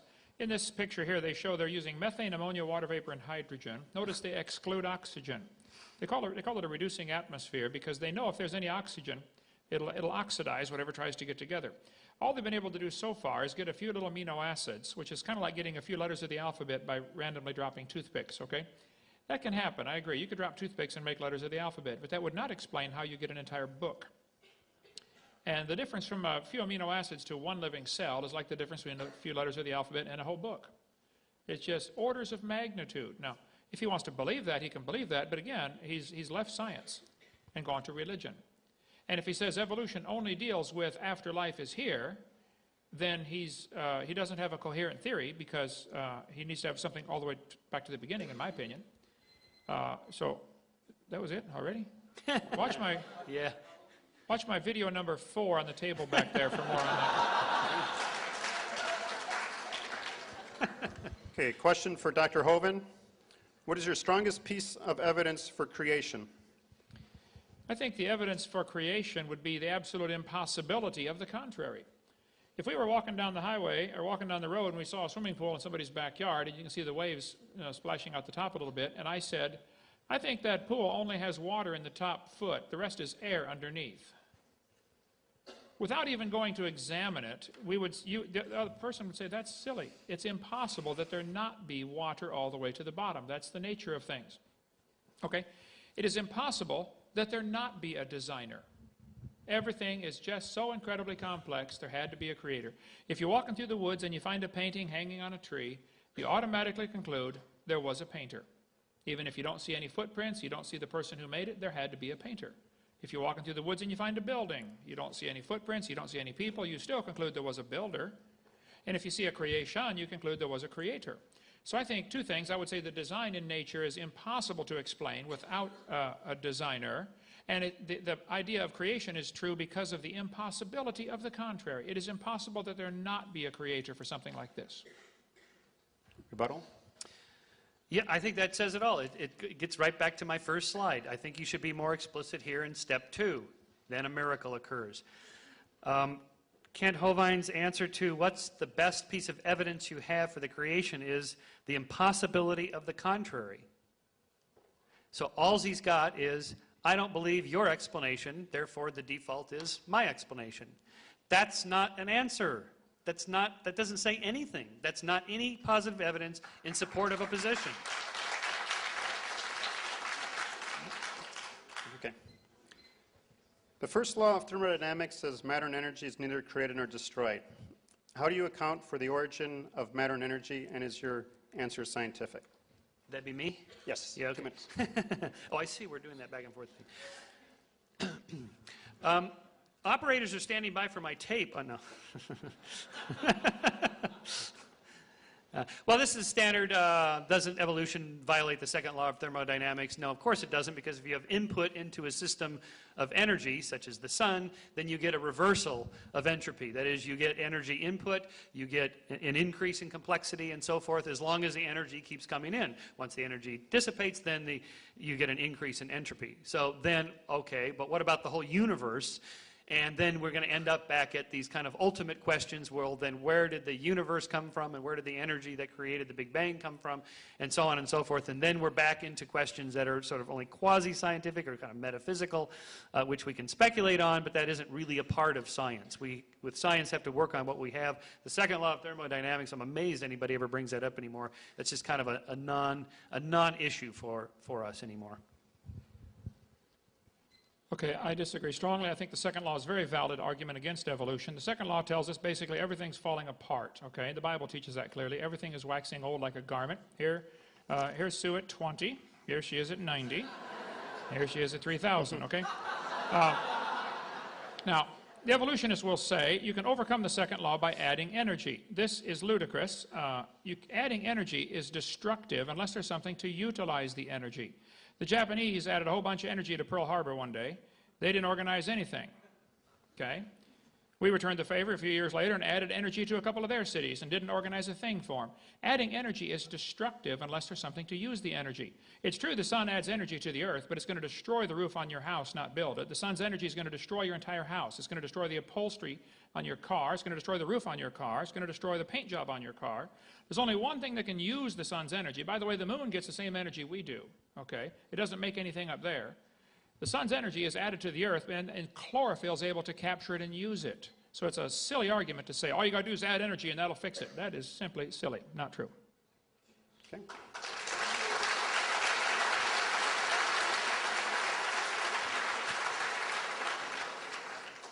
Okay, question for Dr. Hovind. Dr. Shermer held up the example of Lucy's pelvic bone. What is your response to Lucy being a common ancestor between man and ape? I give a 30-minute answer to that on video number 2 on the table back there. And by the way, he mentioned something earlier about, all I had was a religion, and he said, well, it's not, we need a better answer for step 2. Okay, well, all you have is a religion also. But see, I'm not asking for my religion to be paid for by taxpayers. You are. So the burden of proof's on you, not me, okay? Lucy was nothing but a 3-foot-tall creature, probably some type of chimpanzee kind of animal. Charles Oxnard had studied every single bone of Lucy and said it's not a missing link. He did what's called a computer multivariate analysis. I would point out, though, from a much bigger picture, no fossils count as evidence for evolution. None. You can't prove this critter. Go ahead and turn it on. You can't prove Lucy had any kids. And why would you think a bone you found in the dirt can do something animals today cannot do, which is produce something other than their kind? No fossils count as a bigger picture, and even if Lucy is something unusual in the form of a chimpanzee 3 feet tall with a little unusual feature, that still doesn't prove it's evolving to something else. It could have been a creature that went extinct. So this kind of evidence would not hold up for 3 seconds in a court of law. But see, the problem is, evolution doesn't have to be proven in a court of law. It only has to be made believable to a bunch of students who have an academic, where the teacher has an academic and psychological advantage over the students. That's why evolution, the people believe that. The guys who studied Lucy say, look, this is not a missing link. Charles Oxnard, I'll show you the reference here, you can check it out for yourself, studied every single bone and said, Lucy, here we go, the various Australopithecines are indeed more different from both African apes and humans in most features than the latter are from each other. It's not a missing link. No fossils count to begin with, and even then, Lucy's not a good fossil to demonstrate evolution. Okay? Taxpayers, here we go. Okay, back to the taxpayers business. Look, what makes it into public science course textbooks is the best science of the day, whatever that happens to be. There's nobody conspiratorially trying to plant it in there because they're anti-religious or anything like that. If the science isn't good, it is taken out of the textbooks, and this happens all the time, including within the biological sciences and evolutionary theory. Things change all the time as new evidence comes in. The reason you don't see creationist stuff in science textbooks is because they're not producing any science. If you want to be taught as a science, you actually have to do the science. And there's no science done. They don't write any science textbooks. They don't publish any scientific papers. All they do is go through science textbooks and science papers and pick out what they think are errors and say, that's our science. That's not science. You actually have to produce something. Produce evidence of a creator, for example, and they don't have that. Thank you. Okay, Dr. Shermer, you say there is evidence for the Big Bang. Can you give us your strongest evidence that it occurred? Oh, I was told there'd be no math in this debate.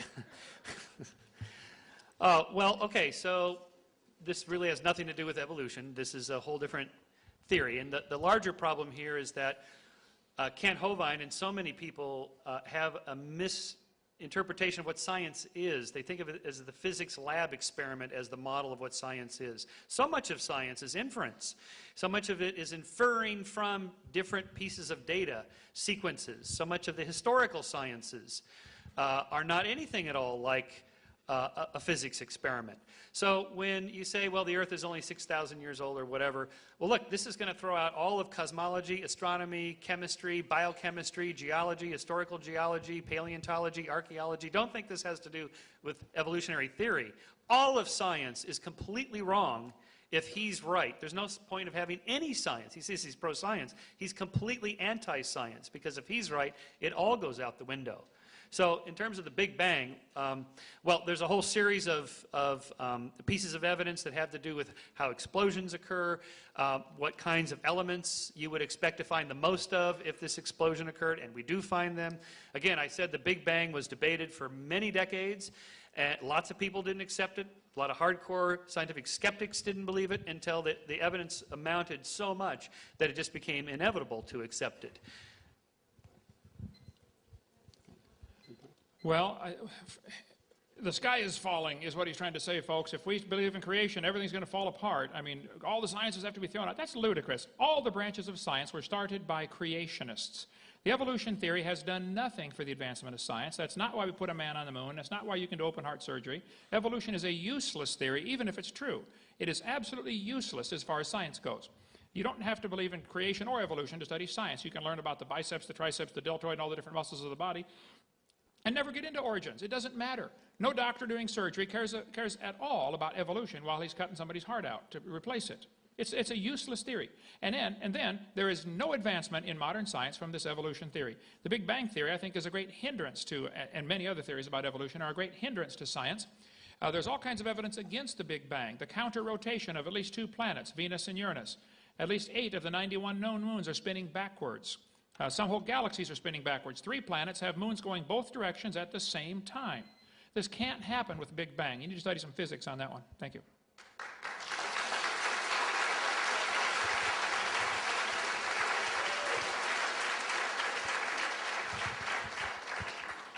Okay, Dr. Hovind, you admitted that roaches become resistant to pesticides.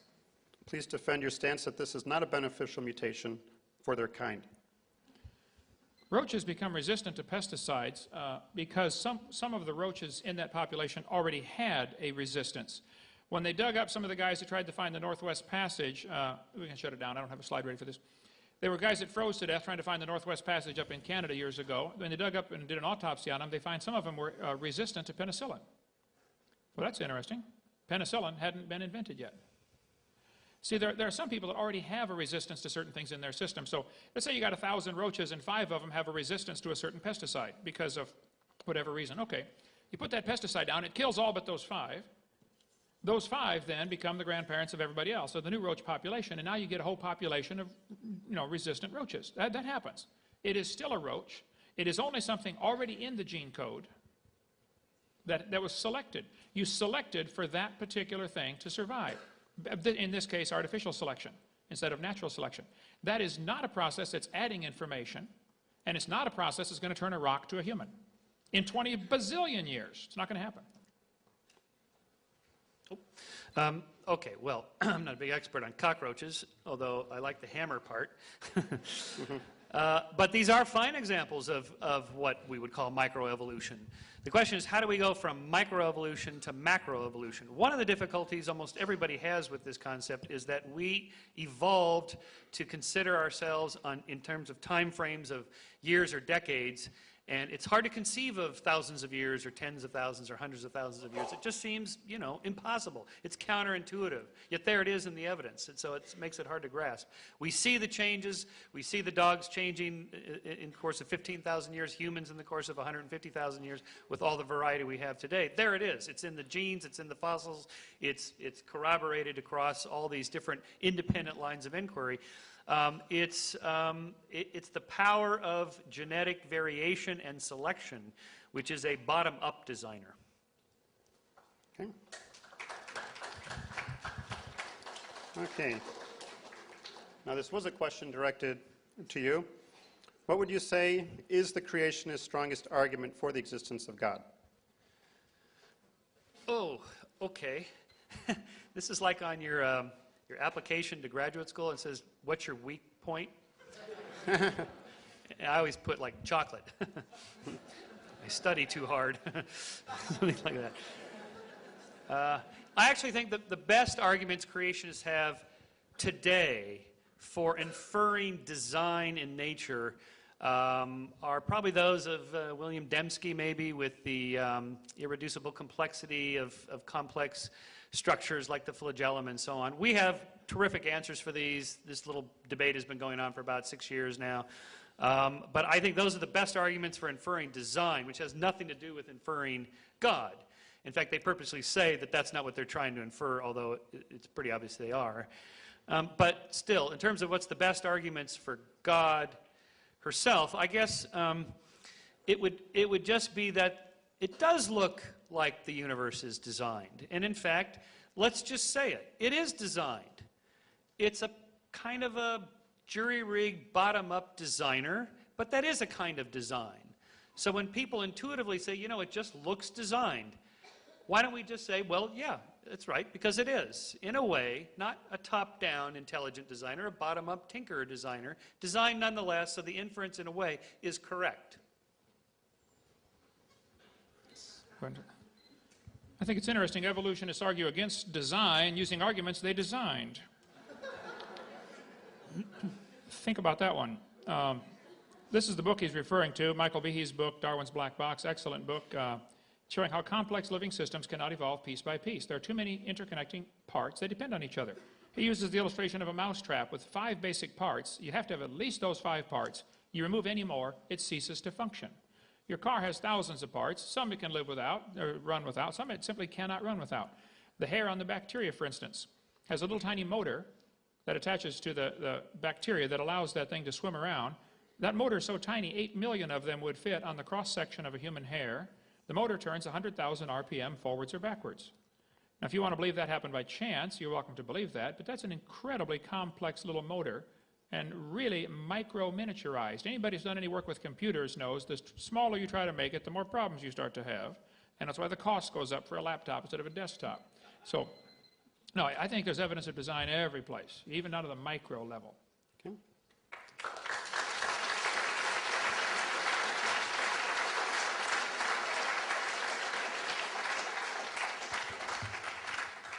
Okay, dinosaurs. What are your opinion on dinosaurs, Dr. Hovind, and where do they fall into the creation versus evolution argument? That happens to be my favorite topic. I have Dinosaur Adventureland.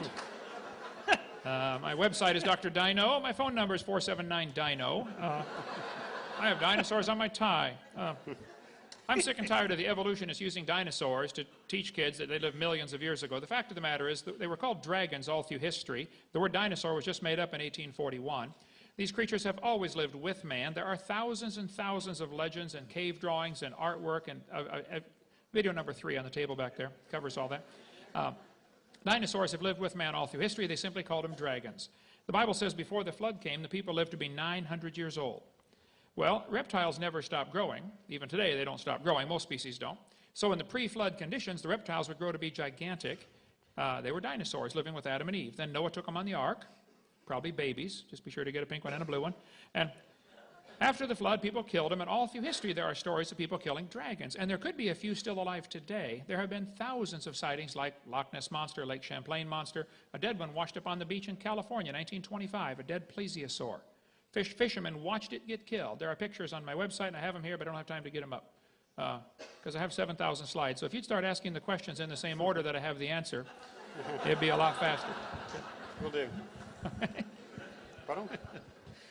We need to have live internet and just Google ready to go. Okay, there's my answer.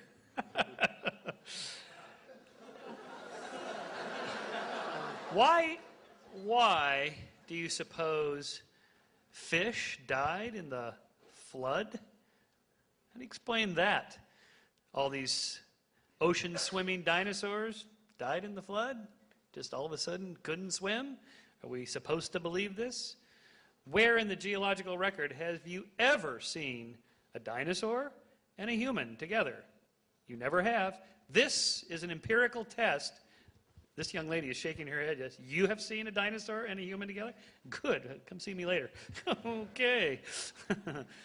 This would be a falsifiable test of evolution. If you could actually find a dinosaur or a trilobite or whatever and a hominid fossil in the same bed, that would do it. That would be a huge point against evolutionary theory.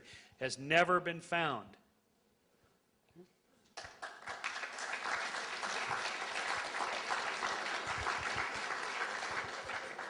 Okay, Dr. Shermer, regarding bird evolution, is there any living or fossil evidence that a leg became a wing and a scale became a feather?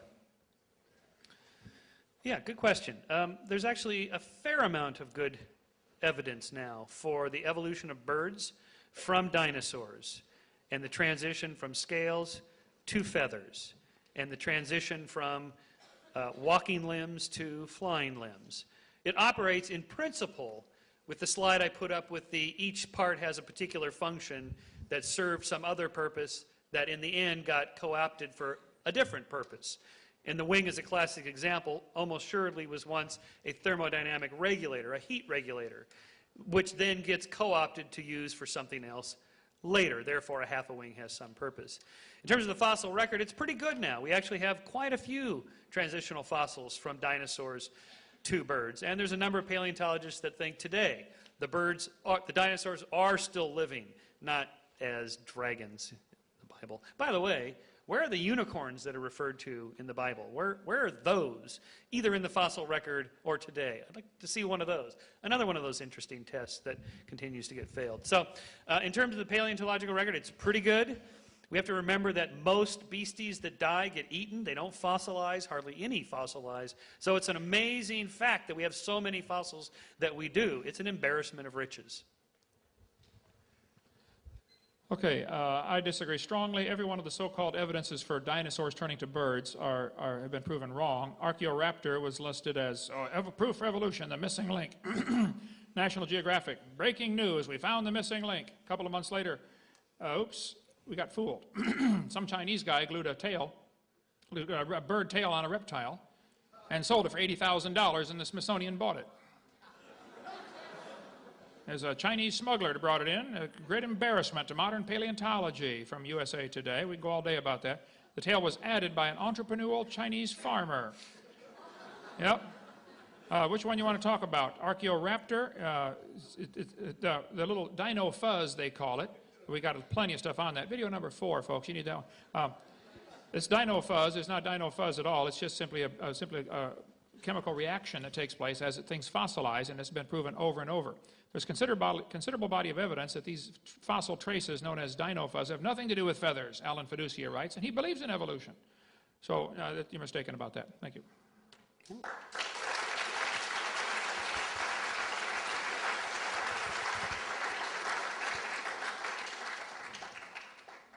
Question for Dr. Hovind. How do you account for most people's belief that the Earth is 4.6 billion years old, carbon dating, radioactive dating, potassium argon dating? Go ahead and put the screen up there while I've got it here. This is the California's Nessie washed up on the beach. California, I told you about earlier, had a neck 20 feet long. Everybody said it was a plesiosaur right up here in California.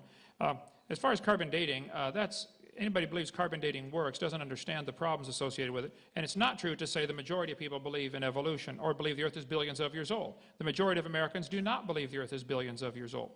As far as carbon dating, when it was first invented in 1947 to 53, Willard Libby invented it at the University of Chicago, got a Nobel Prize for it, and then moved to Stanford. Well, in 1949, the lower leg of a mammoth carbon dated 15,000 years old, but the skin was 21,000 from the same animal. Talk about a slow birth. 1963, living mollusk shells dated 2,300 years old. It's not getting any better. That's 14 years of practice with carbon dating. 1970, they said if a carbon date supports our theories, we put it in the main text. If it does not entirely contradict them, we put it in a footnote. If it's completely out of date, we just drop it. 1971, freshly killed seal dated 1,300 years old. 1975, one part of a mammoth is 40,000 years old, another part's 26,000. It's not working. 1981, it's not working. It has never worked. 1984, living snails, carbon date 27,000 years old. One atheist said, well, yeah, we know why that one didn't work. Okay, then how do you know any of them do work? If you know some of them don't work, how could you possibly prove any of the carbon dates are working? You can't. I mean, in a court of law, they'd laugh at you for bringing in carbon dating. 1992, 2 mammoths found side by side. One carbon dates 22,000 years old, another one carbon dates 16,000 years old. This is not an exact science, folks. 1996, up at Berkeley University, they used two different dating techniques. They found these bones were 53,000 to 27,000. That's a 96% error. This is not science. This is fairy tale stuff. It gets worse with potassium argon dating. You need video 7 for that one.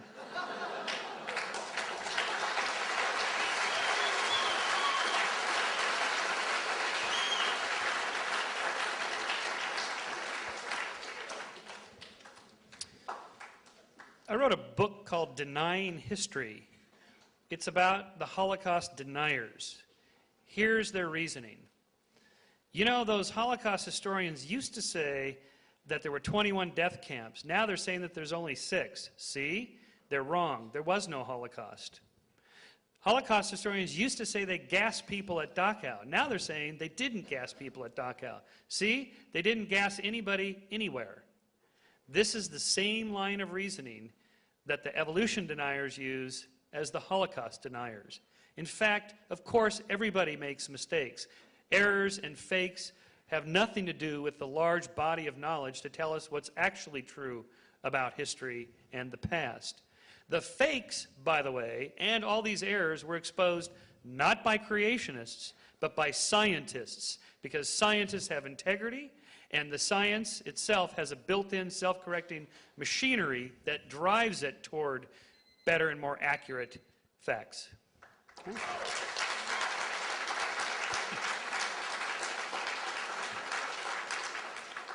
Okay, this is a little bit of a long one. Bacteria appears to be the most efficient reproducing organism on the planet. What is your best evidence for the origin of meiosis, male-female reproduction? Well, bacteria are the dominant form of life on Earth. And in terms of how they evolved, reproductive methods has to do with really going back to the beginnings of how monomers turn into polymers, how polymers turn into long protein chains, how long protein chains turn into something like RNA, how RNA starts to replicate into DNA, and so on, into a complex reproductive system as we see in bacteria today. We have a fairly good understanding of this in 2 ways. One, through the vast variety of complexity of life today, where you have from simple to complex organisms, and you can see the historical sequence in the different kinds of reproductive methods that there are, and from simple to complex, how they range. That's part 1 of a historical science. The same way that astronomers know how stars evolve by looking at different stars alive, if you will, today at different stages. The second way is looking at the actual cells themselves and the structures within them. These complex eukaryote cells that we're composed of are actually composed of these very simpler prokaryote cells, which we just call these little structures like mitochondria and so forth, that were once themselves free-floating cells that through this symbiotic process of cooperation then coalesced into these larger structures. And so these 2 ways show us, again, historical sciences are by necessary inferential, from which we have to infer from several lines of evidence. We now know this, again, through these independent lines of inquiry that converge to this same conclusion.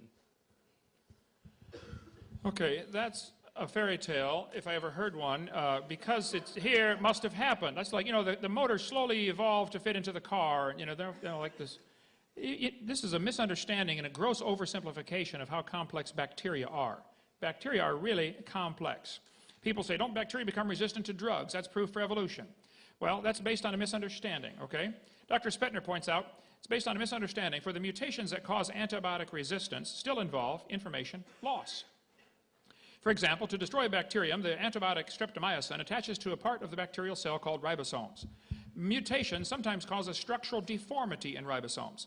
Since the antibiotic cannot connect with the misshapen ribosome, the bacterium is resistant. But even though this mutation turns out to be beneficial for the moment, it still constitutes a loss of information. No evolution has taken place. The bacteria are not stronger. In fact, under normal conditions with no antibiotic present, they are weaker. Example would be if somebody's going through town handcuffing everybody, hauling them off to kill them, and you don't have any arms. They can't handcuff you. So you survive the purge. Well, it might be beneficial for the moment, but it's still a loss of information and puts you back in the population with armed people, and you're going to be at a disadvantage. So no, bacteria, bacteria are incredibly designed, not evolved. Okay.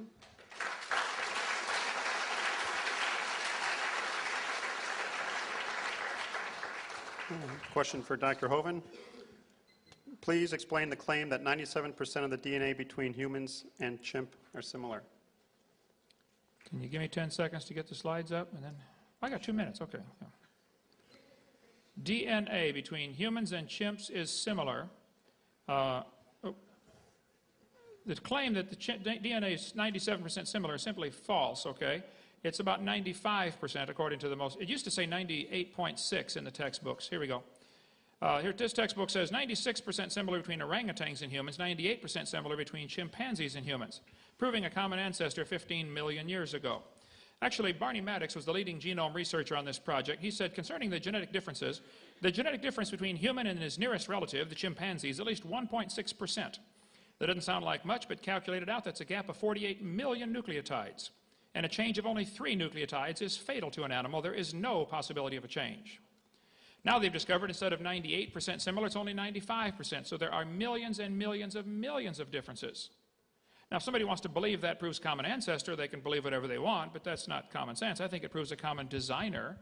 That's why they're similar structures in many things. The Honda Prelude and the Honda Accord are very similar because they both evolved from a skateboard by the same logic.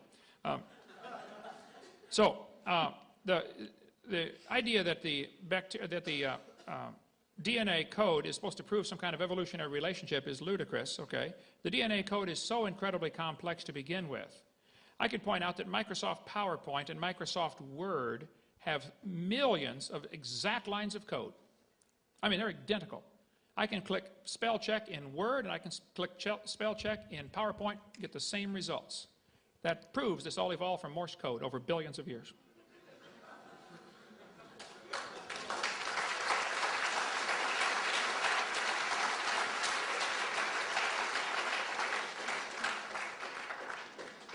Well, whether the DNA sequence similarity is 98.6 or 95.2 or 97 is, in a way, irrelevant. The number keeps changing because that's how science works. It keeps refining and testing and changing and so on. It's one of the beauties of science. There are no final absolute truths. You're not going to read in Genesis what the number is. It's done through DNA. The DNA sequencing themselves is only one measure of commonality between us and the other great apes, and then us and the monkeys, and us and other mammals, and so on. It's just one measure. There's a whole bunch of half a dozen different biochemical measures of similarity and differences. Then, of course, there's all the anatomical and physiological comparisons. Then there's the fossil comparisons. Again, I can't hammer this point home strong enough. It's this convergence of evidence from different lines of inquiry that leads us to these conclusions. When Vince Sarich first put forth that idea that we are more closely related to chimps because he had this one particular biochemical test, people thought he was crazy. But it is now supported simply because there's so much evidence from other lines of inquiry. Thanks.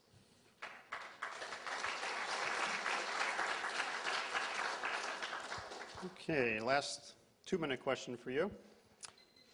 Humans need 11 systems in their body to survive: circulatory, muscular, nervous, skeletal, etc. 11? Was that 11? Yes. Okay. 11. Which evolved first? Which evolved last? Which evolved in between? Or did they all appear at once instantly?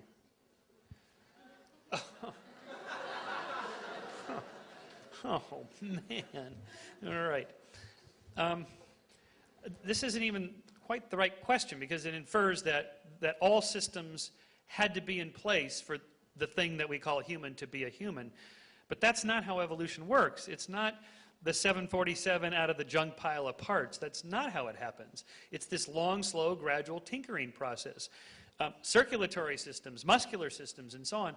All mammals have these, and all organisms going all the way back hundreds of millions of years have these various systems of different kinds. It's why we have these kind of poorly designed, good enough to get by, systems that we have, because they're from these common ancestors from long before.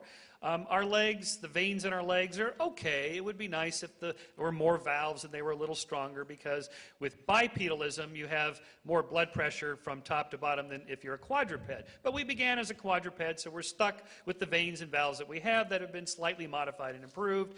An intelligent designer would have made them much better than they actually are. Same thing with lower back discs. If we were designed to be bipeds, it would be great if the discs were much thicker and denser and didn't wear out so quickly. Yet, especially if you lived 900 years, your back would never make it.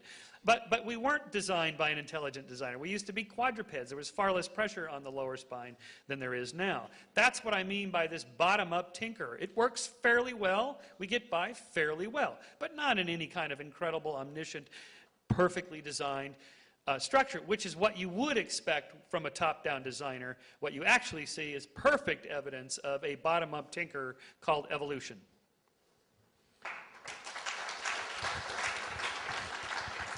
Well, I think much of the problem here is total misunderstanding. In the first place, we are not poorly designed. I think it's an amazing design. I think just one single cell in your body is more complex than the space shuttle, and the average human has 50 trillion cells. So it's ludicrous to say that this all just came about by chance and we're poorly designed. Secondly, poor design is a lousy argument for evolution. Especially when you consider, as I said earlier, we are a copy off of a copy off of a copy off of a copy off of a copy off a copy of Adam. It's amazing we're sitting here talking about it. You take a piece of paper, copy it on the copy machine. Now take your copy and make a copy. Take that copy and make a copy. Do that about 1,000 times and see if you can still read it. Get a computer program, any computer program, make a copy it onto a disk, then copy it to another disk, then copy it to another disk. Do that 1,000 times, see if it'll still run. That's the DNA code that we have, folks. It's incredibly complex. I think the only reason anybody would say this happened by chance and there was no designer is because they don't want to find that designer. The atheist can't find God for the same reason a thief can't find a policeman.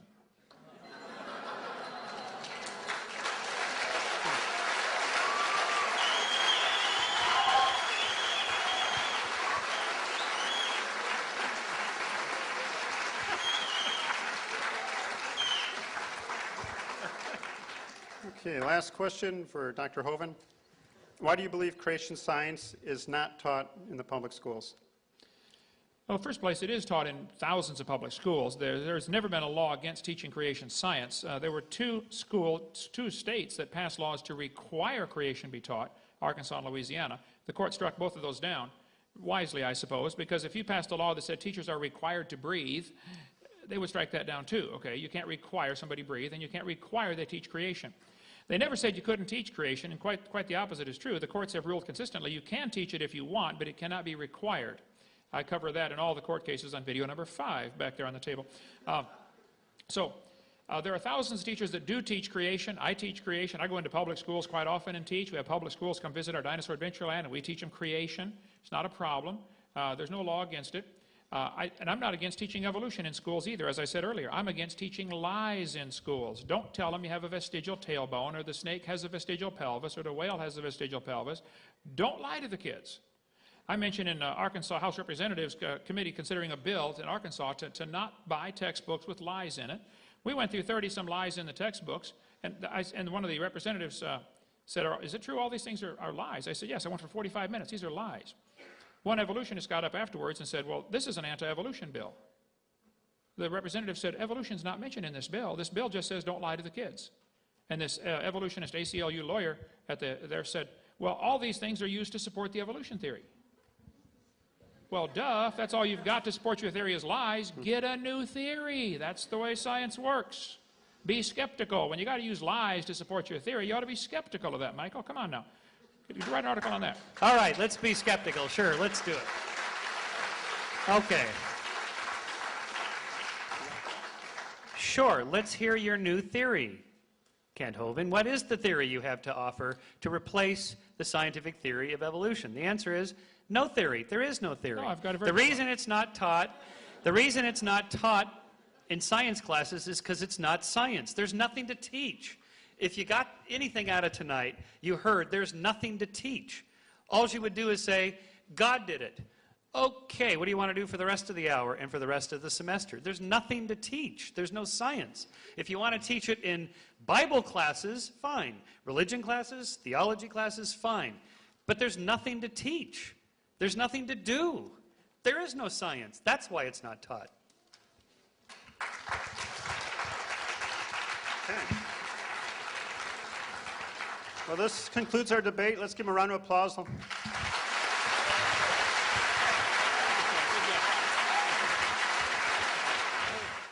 We hope you've enjoyed this video series on creation, evolution, and dinosaurs. Much more important, though, than knowing all the truth and facts about science is to know the truth about whether you're going to heaven or not. If you've never trusted Christ as your Savior, let me explain quickly what you need to do to go to heaven. The Bible says we're all sinners. We've all broken God's laws. We've disobeyed the Creator. We've done wicked things. We're sinners. Some are worse than others, at least in man's eyes, but we've all broken God's laws. And the Bible says you have to repent. The word repent means to turn. It actually means two things, to turn from your sin and to turn to God. God's looking for a change in your attitude where you say, Lord, I don't want to do wrong anymore. I'm sorry, I've offended you. I want to do right. And you turn from sin and you turn to God and say, God, would you please forgive me? Would you save me? The Bible says in Romans chapter 3, verse 23, that all have sinned and come short of the glory of God. You need to admit you're a sinner. Number two, the Bible says in Romans 6:23, the wages of sin is death. We deserve to die and go to hell because of our sin. But Jesus died for you. He loves you. He wants you to come to heaven. And anybody that will ask Him for the free salvation, God will give you the gift of eternal life. It says in Romans 6:23. It's a free gift. And it says in Romans chapter 10 and verse 13, whosoever shall call upon the name of the Lord shall be saved. If you would just call and say, Lord, I'm a sinner, would you please forgive me? And ask Him. He will give you that free gift of eternal life. Why don't you just pray with me right now, and you could receive Christ as your Savior. There's no magic words. God's looking at your heart. But if you could say this and mean it, God would forgive you. Just say, Dear Lord Jesus, I know that I'm a sinner. I've broken your laws. I'm sorry. Please forgive me. Please apply your blood to my account and forgive my sins and take me to heaven. In Jesus' name, amen. The Bible says if you call upon the Lord, you shall be saved. So if you've asked the Lord to save you, He promised He'd save you. Now your job is to grow. Read your Bible, pray, get involved in a good Bible-believing church, and begin to grow to be a good Christian. Thank you so much. Call or write if we can be any help at all. We'd be glad to help.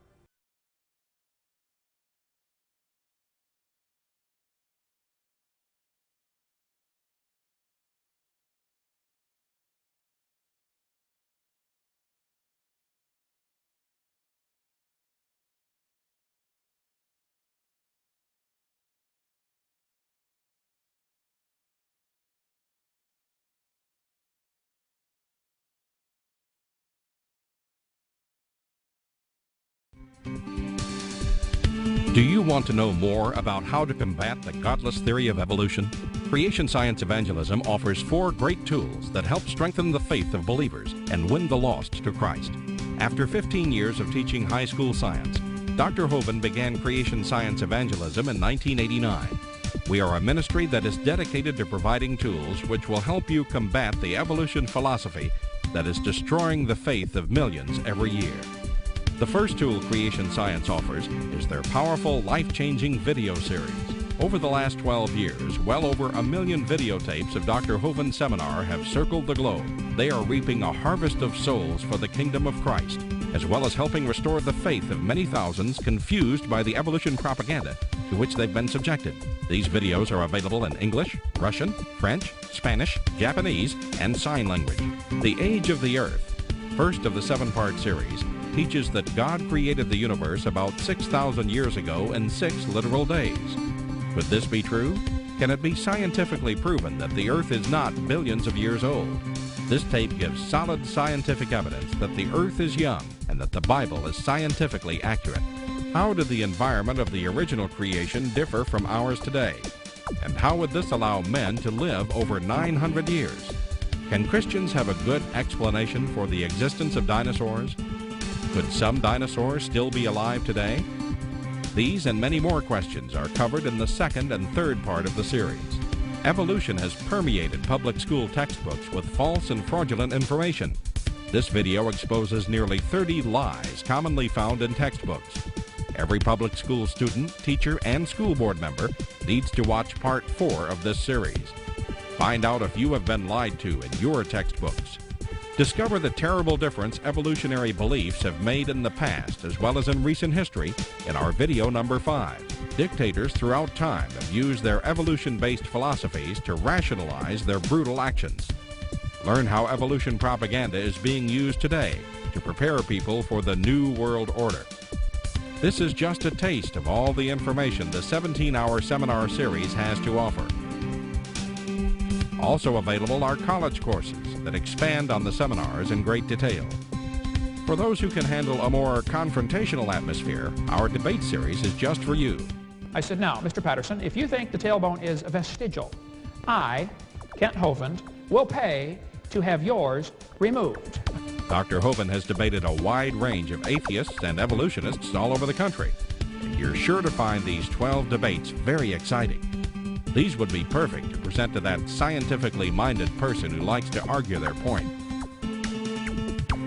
Our topical series includes exciting topics like why evolution is stupid, public school presentation, children's video about dinosaurs, the Bible and health, Leviathan, the fire-breathing dragon, and many more.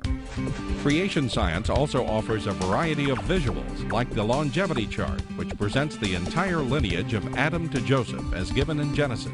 It's exciting to see exactly how many generations were alive at the same time. Hundreds of books on a variety of subjects, videos on incredible creatures that defy evolution, t-shirts, fossils, and more. Make Creation Science Evangelism the one-stop shopping center for your creation material needs. Our two websites, www.drdino.com and www.dinosauradventureland.com, provide our second tool for evangelism. drdino.com is packed with lots of information, from charts and graphs to articles and frequently asked questions.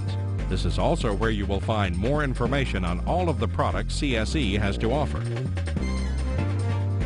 Dinosauradventureland.com is great for the kids. They can play lots of fun games and see unusual rides and activities located at Dinosaur Adventureland in Pensacola, Florida. Thousands visit our sites regularly to gain insight into God's creation. The third tool available to you is the live seminars conducted by Dr. Hovind and his son Eric.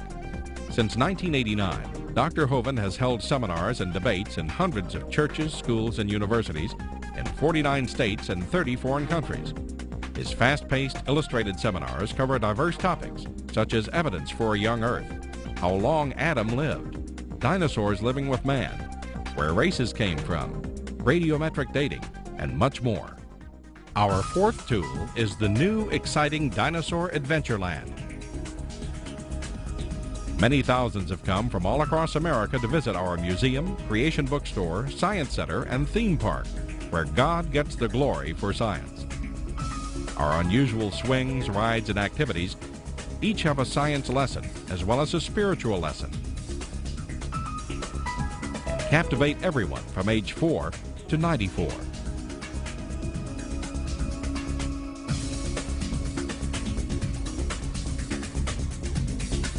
To order material, find out how to schedule a seminar at your church, or get more information about Dinosaur Adventureland, write to us at Creation Science Evangelism, 29 Cummings Road, Pensacola, Florida, 32503. Or call us at 850-479-3466. Or toll free in the U.S., 877-479-3466.